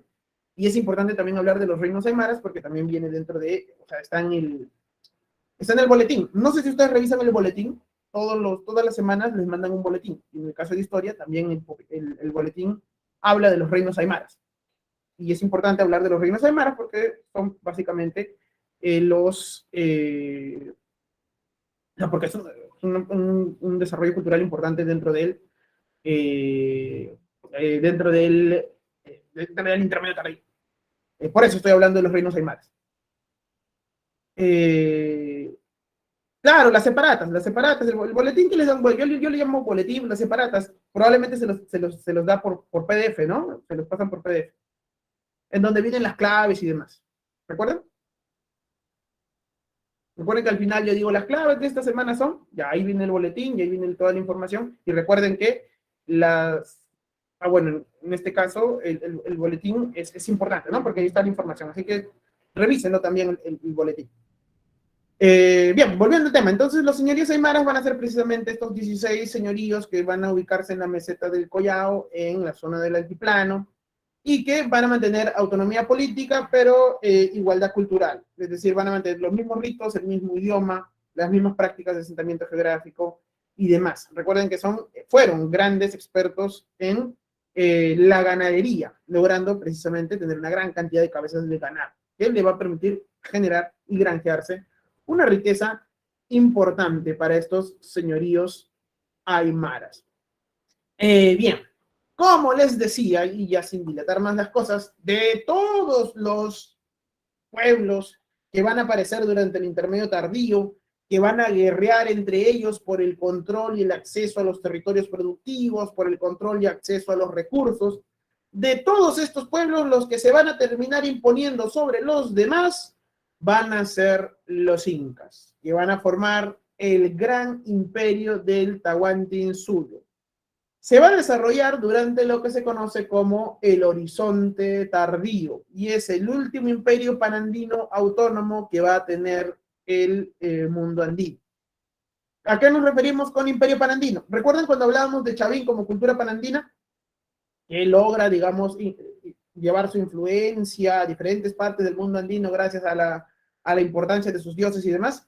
Ya, ese es el primer horizonte.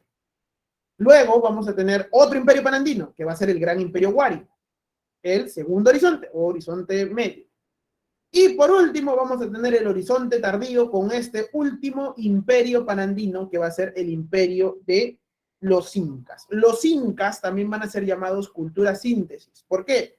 Porque todos los avances culturales y tecnológicos que se van a crear en el mundo andino van a ser utilizados y adaptados por los incas para su propio provecho y su propio beneficio. Por eso es que dentro de, por ejemplo, la orfebrería incaica vamos a encontrar claras referencias a Lambayeque y demás. Por eso es que los incas van a utilizar, por ejemplo, la tecnología de los Wari. Los Wari habían inventado los famosos andenes y los incas también lo van a utilizar. Los incas van a utilizar todas las tecnologías y todas las construcciones hidráulicas, por ejemplo, en la zona de la costa sur, para su propio provecho.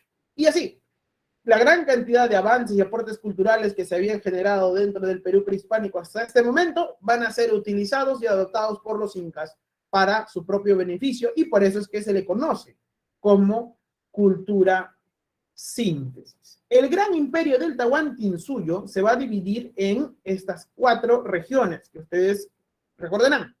El Chinchaysuyo, que era de mayor población y de mejores tierras agrícolas, que está orientado precisamente hacia la costa de todo el litoral del mundo andino. Si se dan cuenta, toda esta zona de la costa que va desde Ecuador y toda esa franja costera que va a terminar básicamente hacia la parte de la costa sur del Perú, todo eso era lo que se conoce como el Chinchaysuyo. Era la zona de mejor producción agrícola y de mayor población. ¿Saben por qué lo digo? Porque en la siguiente época de la historia del Perú, que es el virreinato, ¿saben cuál fue la zona que se termina por despoblar y en donde prácticamente la población nativa desaparece, causando el colapso demográfico dentro del mundo andino? ¿Saben cuál fue la zona en donde prácticamente el poblador nativo termina desapareciendo por diferentes motivos, que ya lo vamos a hablar cuando hablamos del virreinato? ¿Saben cuál fue la zona que desaparece? en donde desaparece y hay un colapso demográfico, esta zona del Chinchaysuyo.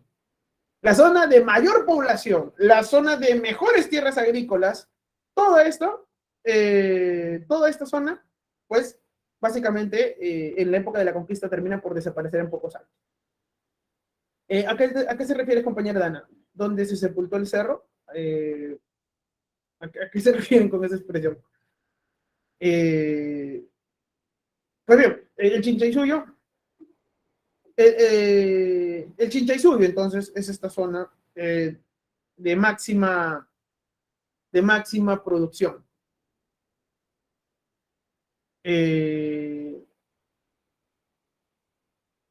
Bien, hay varios mitos en donde supuestamente se desaparecen ciudades por huaicos y demás. Pues bien, no sé, de repente te estás refiriendo a la ciudad virreinal de Saña, pero eso ya es en el virreinato, donde Saña desaparece por una serie de fenómenos del niño así desastrosos. Pero eso ya es durante el virreinato. Y no sé si te refieres a esa ciudad. Pero bien, el Chinchaysuyo, entonces, la zona de mejor población y de mayores tierras agrícolas. El Antisuyo es toda la zona de la selva alta. Esta zona va a ser importante sobre todo por la producción de una de las hojas rituales y sagradas más importantes, que hasta el día de hoy sigue siendo importante, pero ya para otros usos, digamos así. Pero en esa época, la hoja de coca se convirtió en la hoja sagrada. Ya era una hoja importante, pero durante el Imperio Incaico se adquiere una mayor relevancia e importancia. Yungay. Ya, pero eso pasa en 1970 y, perdón, el terremoto de Yungay es en el 79, 1900, no, 70, perdón, 70, 1970 es el terremoto de Yungay, compañera. Eso pasa mucho tiempo después. Muchísimo tiempo después. Muy bien, volviendo al tema. El Antisuyo es la selva alta en donde vamos a encontrar los cocales, importante producción de la hoja de coca. De hecho, el Antisuyo fue una frontera, digamos, natural del imperio del Tahuantinsuyo con la selva, la zona de la selva. Los mismos soberanos incas le tenían mucho respeto a las poblaciones y a la zona de la selva, ya que era una zona en donde generalmente no se atrevieron a entrar. Si se dan cuenta, el imperio incaico culmina en toda esta zona de la selva alta. Más allá ya no quisieron entrar porque básicamente era un territorio muy agreste, inexplorado, y que básicamente era de muy difícil acceso y por lo tanto muy difícil de controlar. El Collasuyo va a ser la región más extensa. Está orientada hacia la zona de los países de Bolivia, Chile y una parte de Argentina. Es una zona evidentemente ganadera. Ahí la producción de cabezas de ganado va a ser importante. Y por último, el Contisuyo, que es la región más pequeña y que está ahí ubicada hacia la costa sur de nuestro país. Los límites de este gran imperio del Tahuantinsuyo van a ser, por el norte, el río Ancasmayo, por el este, la selva amazónica, al sur, el río Maule en Chile y evidentemente al oeste, el Océano Pacífico. Los pueblos extremos, los Pastos en Colombia, Yaguitas, Huarpes y Cuyos en Argentina y Chile, la capital el Cusco.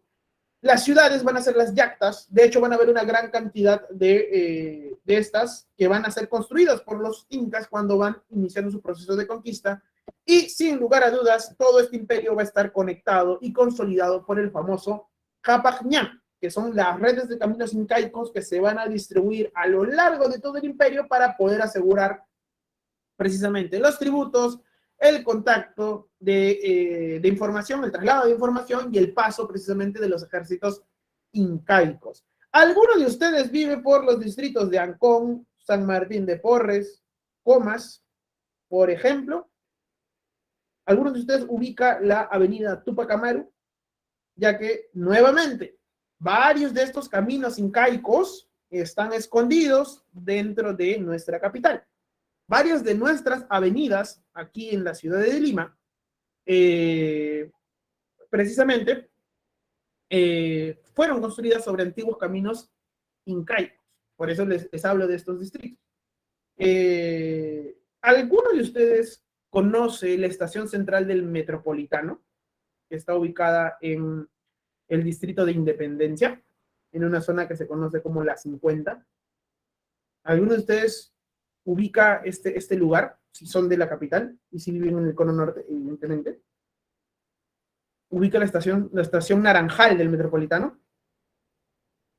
¿Ubican esa zona? A ver, vamos a poner Google Maps para que sea más interactivo. A ver. Estás en Naranjal, Caracas.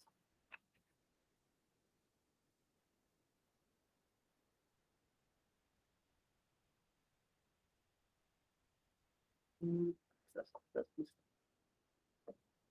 Bien, a ver, vamos a dejar de presentar un momentito.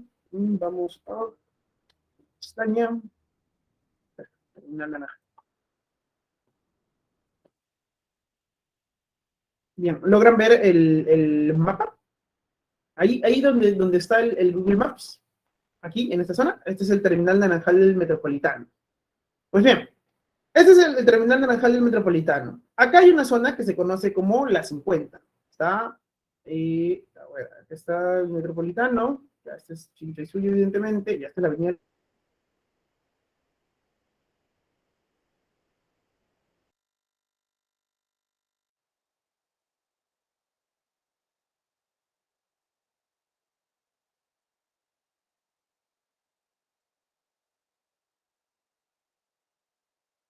Estaba con Canta y que hoy es precisamente la carretera que conecta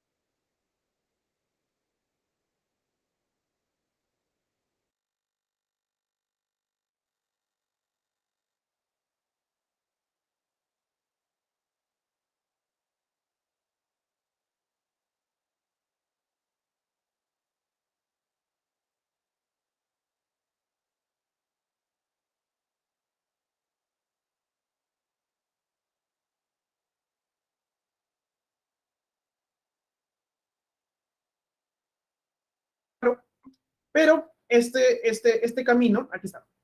Este camino que acá dice Terminal Naranjal Metropolitano. Ya. Más allácito está lo que se conoce como el tambo de repartición. Por ahí salía un camino, que actualmente es la Tupac Amaru, y que era el que conectaba con Canta. Y por aquí salía otro camino, que era el que conectaba con Ancón. Y por aquí hay restos de ese camino, sí, en Ancón, que se llevaba y conectaba con la zona del norte. Todos esos dos caminos, que eran caminos reales incaicos, precisamente llegaban aquí al tambo de repartición, y después había un camino que venía por la Tupac Amaru, por aquí, y que entraba en la capital de la ciudad y que precisamente se ha perdido producto de la existencia de la ciudad.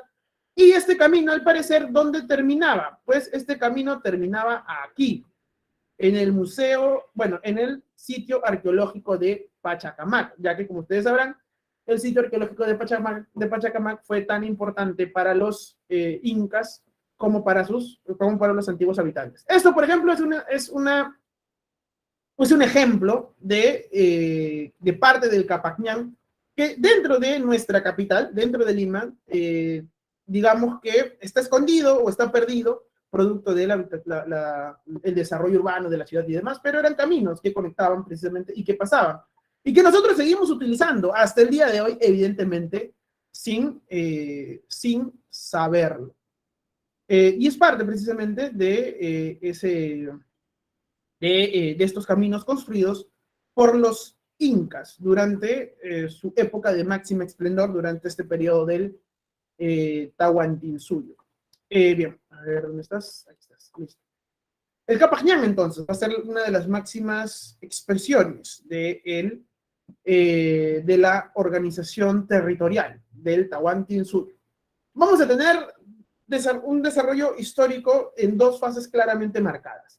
Primero, vamos a tener una fase regional. Los incas no son oriundos del Cusco.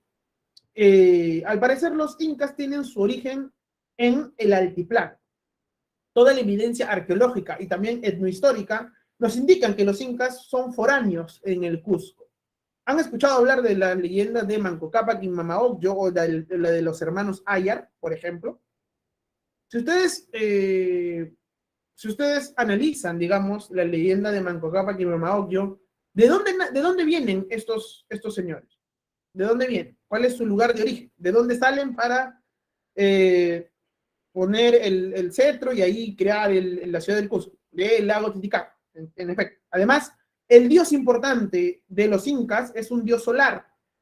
y se contrapone precisamente a las deidades locales de esa zona en el Cusco. Y por eso es que el Inti se convierte en el dios importante de los incas, cuando en el mundo andino habían otros dioses, Pachacamac, Viracocha y demás. El dios era importante, sí, pero no tenía esa importancia tan grande como era la que tenía para los incas. Los incas entonces tienen su origen en el altiplano, en la meseta altiplánica peruana-boliviana. De ahí van a llegar entonces hacia, hacia la zona del Cusco.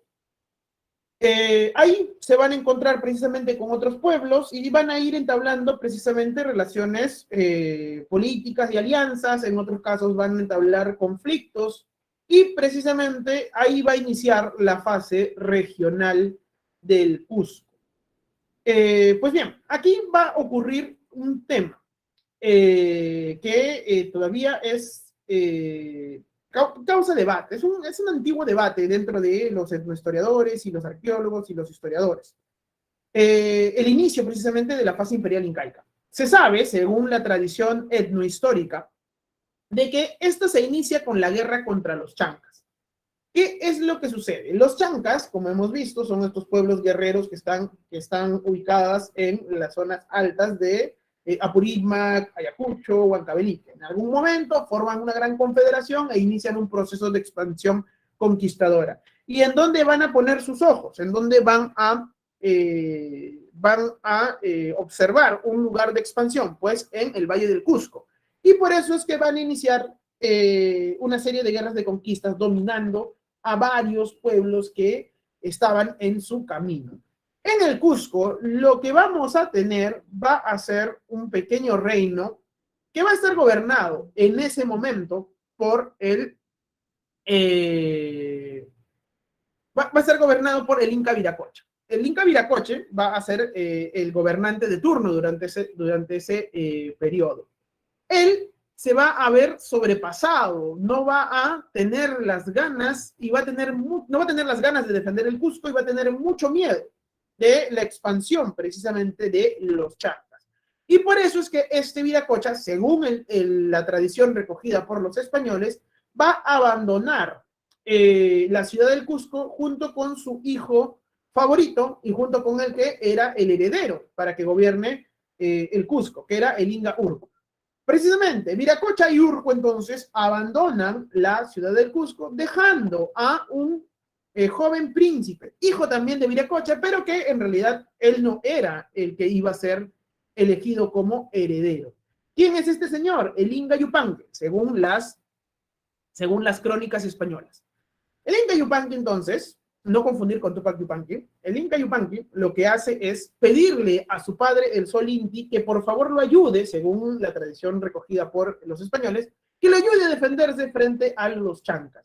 Y de esta manera, entonces, este príncipe, que no era el heredero, evidentemente, este príncipe sale a enfrentarse a los chancas. De esta manera, entonces, este señor reúne un ejército importante, habla con las diferentes etnias, algunos lo apoyan, otras no, y sale a enfrentarse a los chancas. Según el mito, Inti, al conmoverse de su hijo, lo que hace es crear hombres de las piedras y de esta manera, con la ayuda del dios Sol, del Inti, según el mito, logran derrotar a los chancas. Lo más probable es que lo que haya pasado en realidad era que etnias que estaban todavía indecisas entre sí, apoyar a los chancas o a los incas, al ver el desarrollo del conflicto, hayan terminado por favorecer a este Inca Yupanqui y de esta manera hayan decidido entonces atacar a los chancas junto con los incas. Esta derrota con los chancas es el mito fundacional para la expansión del imperio. ¿Por qué? Porque de ahí en adelante los incas empiezan a derrotar y a derrotar y a derrotar y expandirse a todos los territorios sobre los que van dominando. Este Inca Yupanqui va a cambiar su nombre. ¿A qué? A Pachacútec, que significa literalmente el que cambia el mundo o el que mueve el mundo. De ahí viene el nombre de Pachacútec. Y este va a ser precisamente el primer Inca de la fase imperial, logrando dominar precisamente a los chancas y organizando el imperio. Ah, y por cierto, este Inca Pachacútec, este Inca Pachacútec es el que después se va a enfrentar a su padre y a su hermano. ¿Por qué? Porque Viracocha y Urco vuelven y quieren volver a tomar el poder, pero las élites cusqueñas favorecen a Pachacútec, ya que él fue el que se quedó y defendió la ciudad del Cusco. Pues bien, luego de derrotar entonces a esta gran confederación chanca, que no se ha encontrado evidencia arqueológica sobre este proceso de expansión, por eso es que se pone en duda la versión etnográfica que se ha logrado recopilar. Y bueno, luego de esta victoria sobre los chancas, se inicia el proceso de expansión del Cusco. El que le va a dar un mayor nivel de expansión y va a lograr dominar una gran cantidad de territorios va a ser Tupac Yupanqui, que es el hijo de Pachacútec. Tupac Yupanqui va a conquistar como príncipe, como Auqui, va a conquistar, como hemos visto, la ciudad de Chimú, y luego ya como Inca le va a dar las mayores conquistas al imperio del Tahuantinsuyo.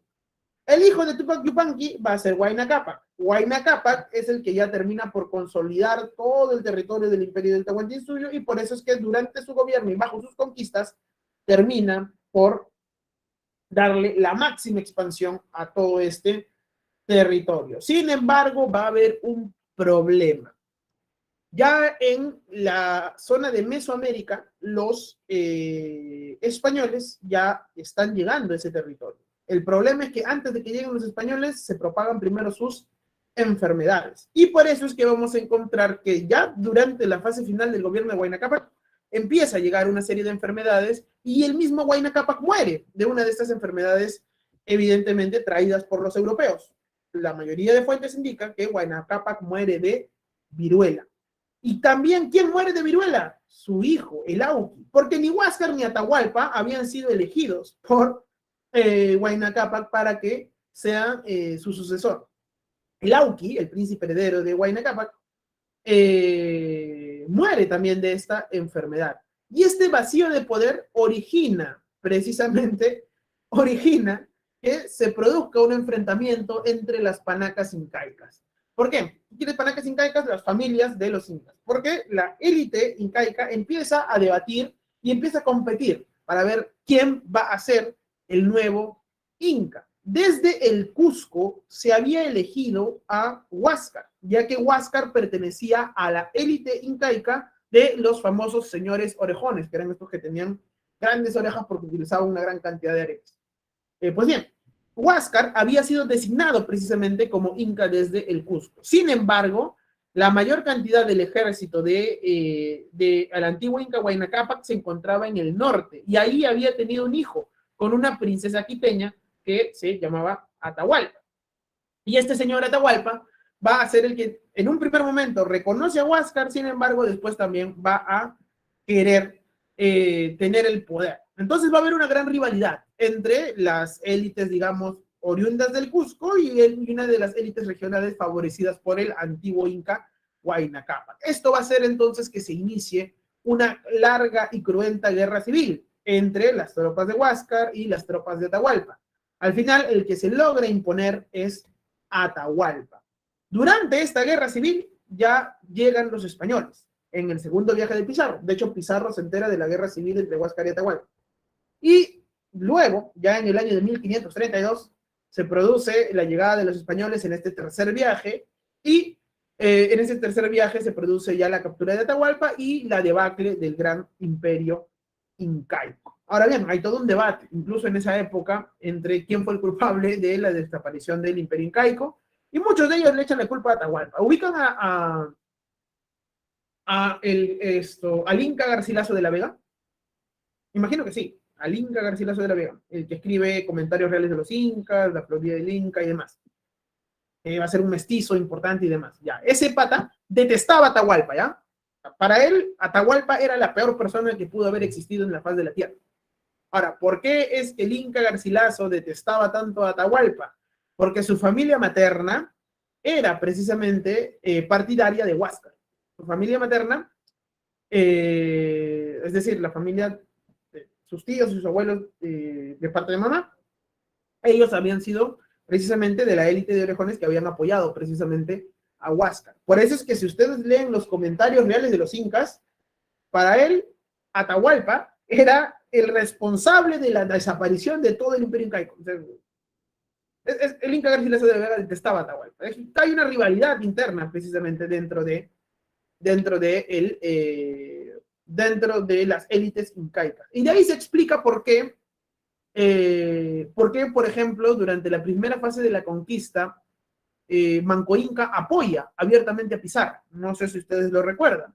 Cuando hablemos de la conquista, vamos a hablar de precisamente la resistencia de los incas de Vilcabamba.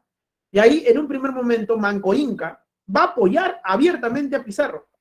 De hecho, se deja nombrar como Inca por Pizarro, bajo el dominio de Pizarro. ¿Por qué? Porque durante este periodo, en un primer momento, Pizarro justicia a Atahualpa. Y las élites que favorecían a Huáscar, entonces lo van a ver más que como un conquistador, como un liberador. Sin embargo, con el transcurso del desarrollo de la conquista, ya van a ir cambiando de bando y demás. Pero en un primer momento, varias de las panacas incaicas que eran contrarias a Atahualpa van a apoyar a Pizarro sin ningún escrúpulo. Ahora bien, si ustedes se dan cuenta, la fase imperial incaica va a tener muy poco tiempo, va a ser 132 años nada más. Es decir, desde que inicia el proceso de expansión imperial hasta la caída del imperio, el imperio solo va a tener 132 años de dominio. Y eso explica también por qué la caída misma del imperio. ¿Por qué? Porque van a haber varios pueblos que habían sido sometidos por los incas, que no van a ver en los incas a los verdaderos soberanos de todo el territorio. En muchos casos van a ver a los incas como ¿qué? Como invasores. Y por eso es que cuando llegan los españoles, se van a dar cuenta de que con la llegada de los españoles, estas localidades que cayeron bajo el dominio incaico, van a empezar a reclamar por su propia autonomía e independencia, y por eso es que no van a tener ningún reparo en apoyar a los españoles. Y ahí explica la caída del imperio.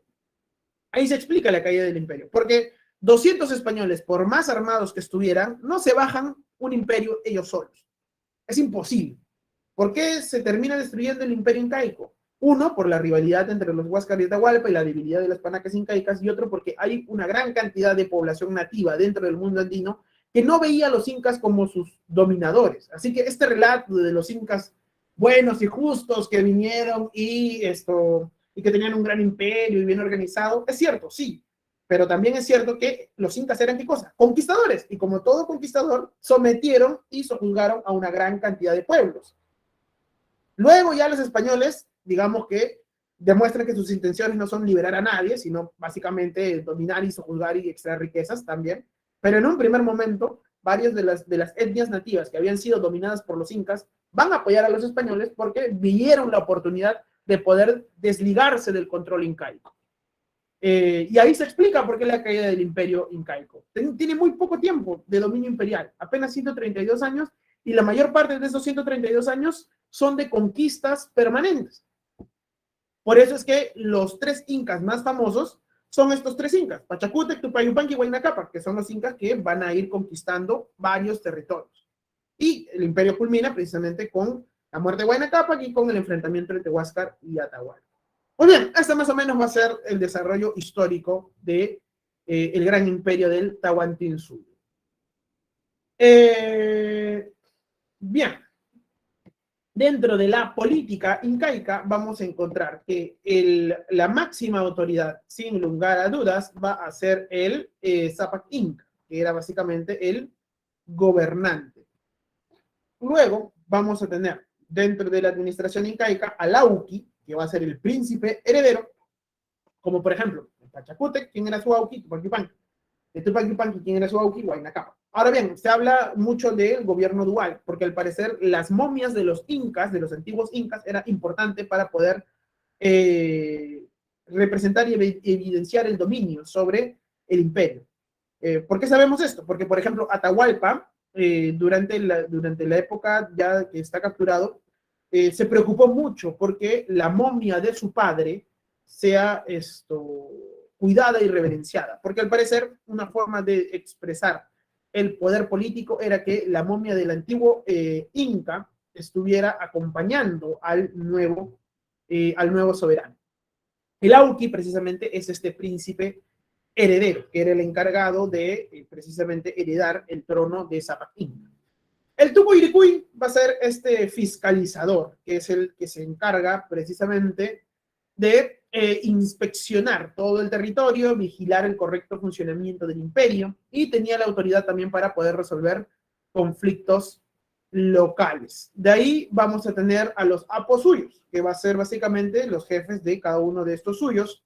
El Tocricoc o Apunchic va a ser el jefe de las provincias dentro del incanato, se encargaba de gobernar una región. Vamos a tener también al Curaca. El Curaca va a ser básicamente un gobernador local que era el encargado de gobernar los Aylus. Generalmente cada Aylus tenía un Curaca que era el que se encargaba de organizar, por ejemplo, las festividades, pero también organizar el trabajo de la tierra y demás. Vamos a tener otras autoridades como el Quipu Camayoc, que era el encargado de manejar los quipus, que hasta el día de hoy todavía existe un debate. Se sabe que obtenían algún tipo de información contable. Hay algunos que señalan que probablemente los quipus hayan sido alguna forma de escritura incaica. Sin embargo, todavía no se ha logrado descifrar qué es lo que decían los quipus.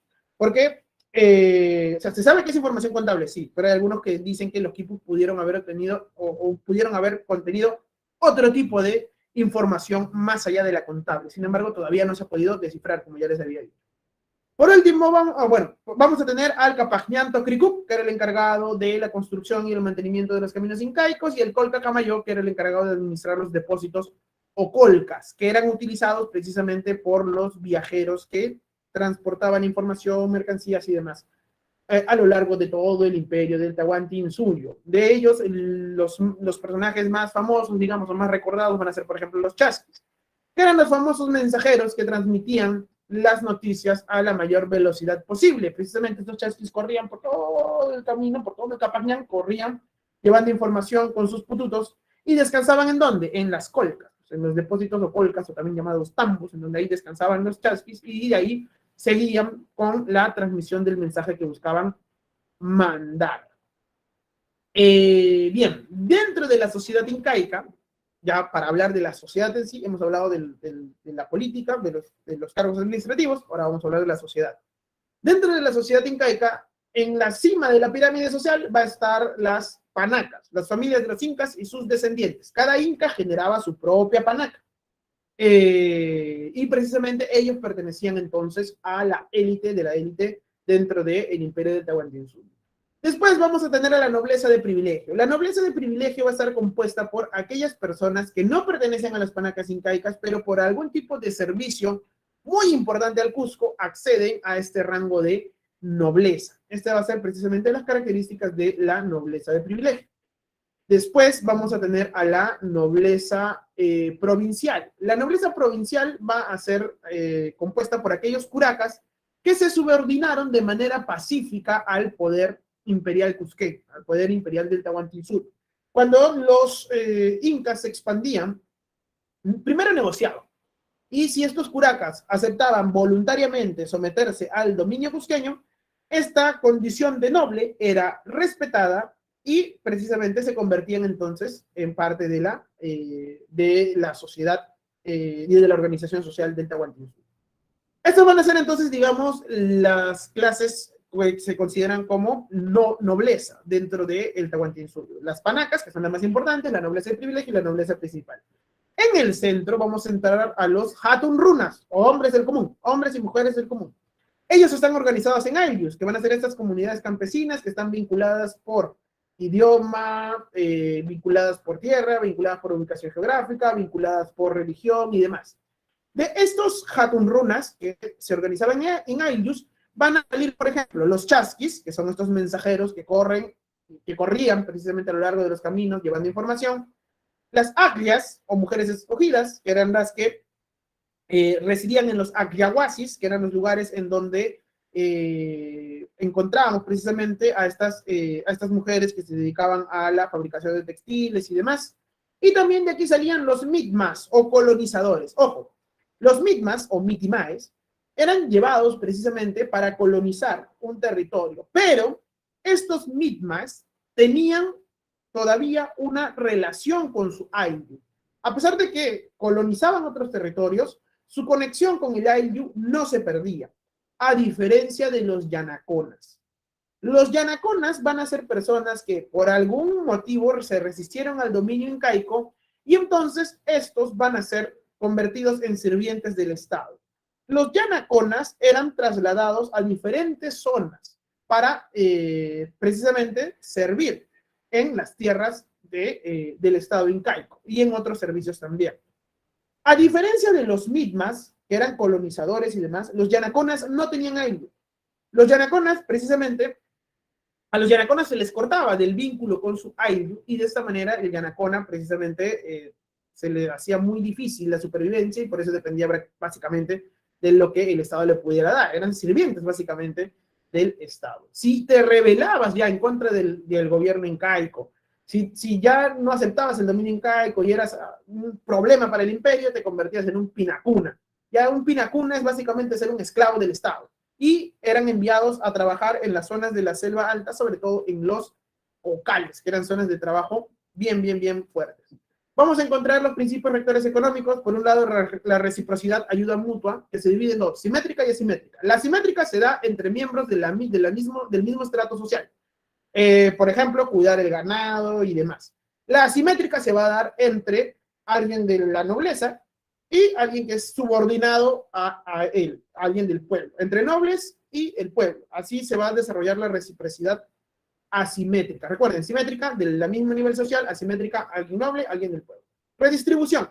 Los incas van a ser muy duchos, van a ser muy habilidosos en esto. Pedían recursos y demás, los lograban almacenar, pero luego también distribuían estos recursos para repartirlo entre las poblaciones que tuvieran algún tipo de problema. Por eso es que se dice que dentro del Imperio del Tahuantinsuyo no hubo hambre ni cualquier tipo de problema de desabastecimiento. Las actividades económicas, las clásicas, ganadería, alimento, lana y transporte, llamas y alpacas, textilería, tanto para uso familiar o estatal. Por ejemplo, en los Ancahuasis se hacían los tejidos más finos. La agricultura va a ser la principal actividad, se usan todas las tecnologías de sus antecesores. Estamos hablando de huachaques, canales, andenes, y todas las tecnologías agrarias que hemos visto a lo largo de estas clases de Perú prehispánico, los incas la van a utilizar. Y el control vertical de pisos ecológicos y demás. Las tierras se van a distribuir de esta forma. Tierras del Inca, parcelas que eran para el Estado y que iban evidentemente para mantener precisamente a las panacas, a los señores étnicos, y estas eran las tierras del Inca. Las tierras del sol eran para el culto al sol y sobre todo para mantener al clero, y las tierras del pueblo eran las que se quedaban los ayllus para precisamente poder subsistir, que podían ser de dos tipos: la tierra comunal, que era propiedad de todo el ayllu, o los topos, que eran entregados a un hatun runa en específico.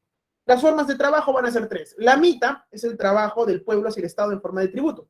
La mita va a ser entonces la forma en que la población va a dar su mano de obra al Estado. El aini va a ser una prestación de servicios para el beneficio del ayllu en general.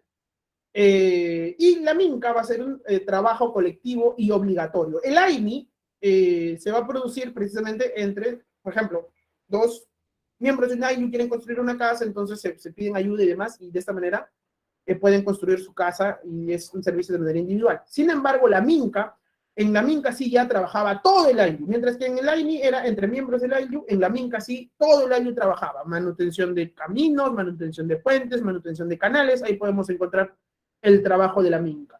La religión politeísta y panteísta, el dios oficial el Inti, se impone el Inti en cada región, pero se va a respetar las deidades locales. La textilería, vamos a encontrar aquí la cumbia y la vasca. La cumbia va a ser el tejido fino o de producción estatal y la vasca va a ser un tejido del pueblo, digamos. La educación formal se realizaba dentro de los yachayhuasis y ahí encontramos a los amautas. El objetivo va a ser mantener el orden social y preservar la administración incaica. La arquitectura, ni qué decir, monumental, simétrica, megalítica. ¿Qué quiere decir esto? Grandes construcciones, sobre todo con el uso de grandes bloques de piedra, simétrica porque va a tratar de alcanzar la simetría, sobre todo estas construcciones de tipo medio trapezoidales. Poligonal, vamos a encontrar aquí piedra, poligonal, ¿por qué? Porque se van a tratar de representar polígonos, piedras talladas y superpuestas que van a ser un verdadero conocimiento de la arquitectura y sobre todo de la ingeniería en el mundo incaico.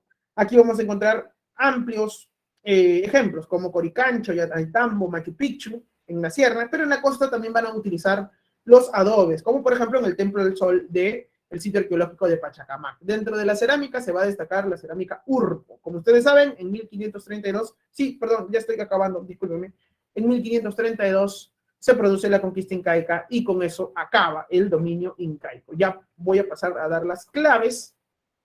Las claves, la 1 es la D de dedo, la 2 es la C de casa, la 3 es la B de barco, la 4 es la A de avión y la 5 es la A de avión. Esas serían las claves para esta semana. Antes de retirarme, me gustaría dar una precisión dentro de una de las claves, por favor.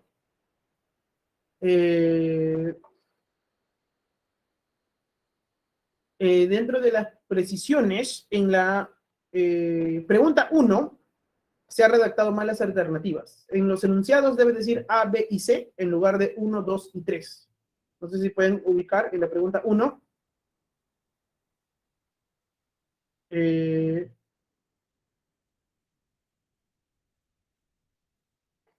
Debe decir A, B y C en lugar de 1, 2 y 3. La respuesta es la D. De la pregunta 1. La respuesta sí es evidentemente la D. Sin embargo, debe ser... A ver, el TUM es un cuchillo ceremonial de usuario SICAM. ¿No? Claro, ahí debe decir A, B y C. Las figurillas deben decir A, B y C. ¿Logran ubicar esa pregunta, compañeros?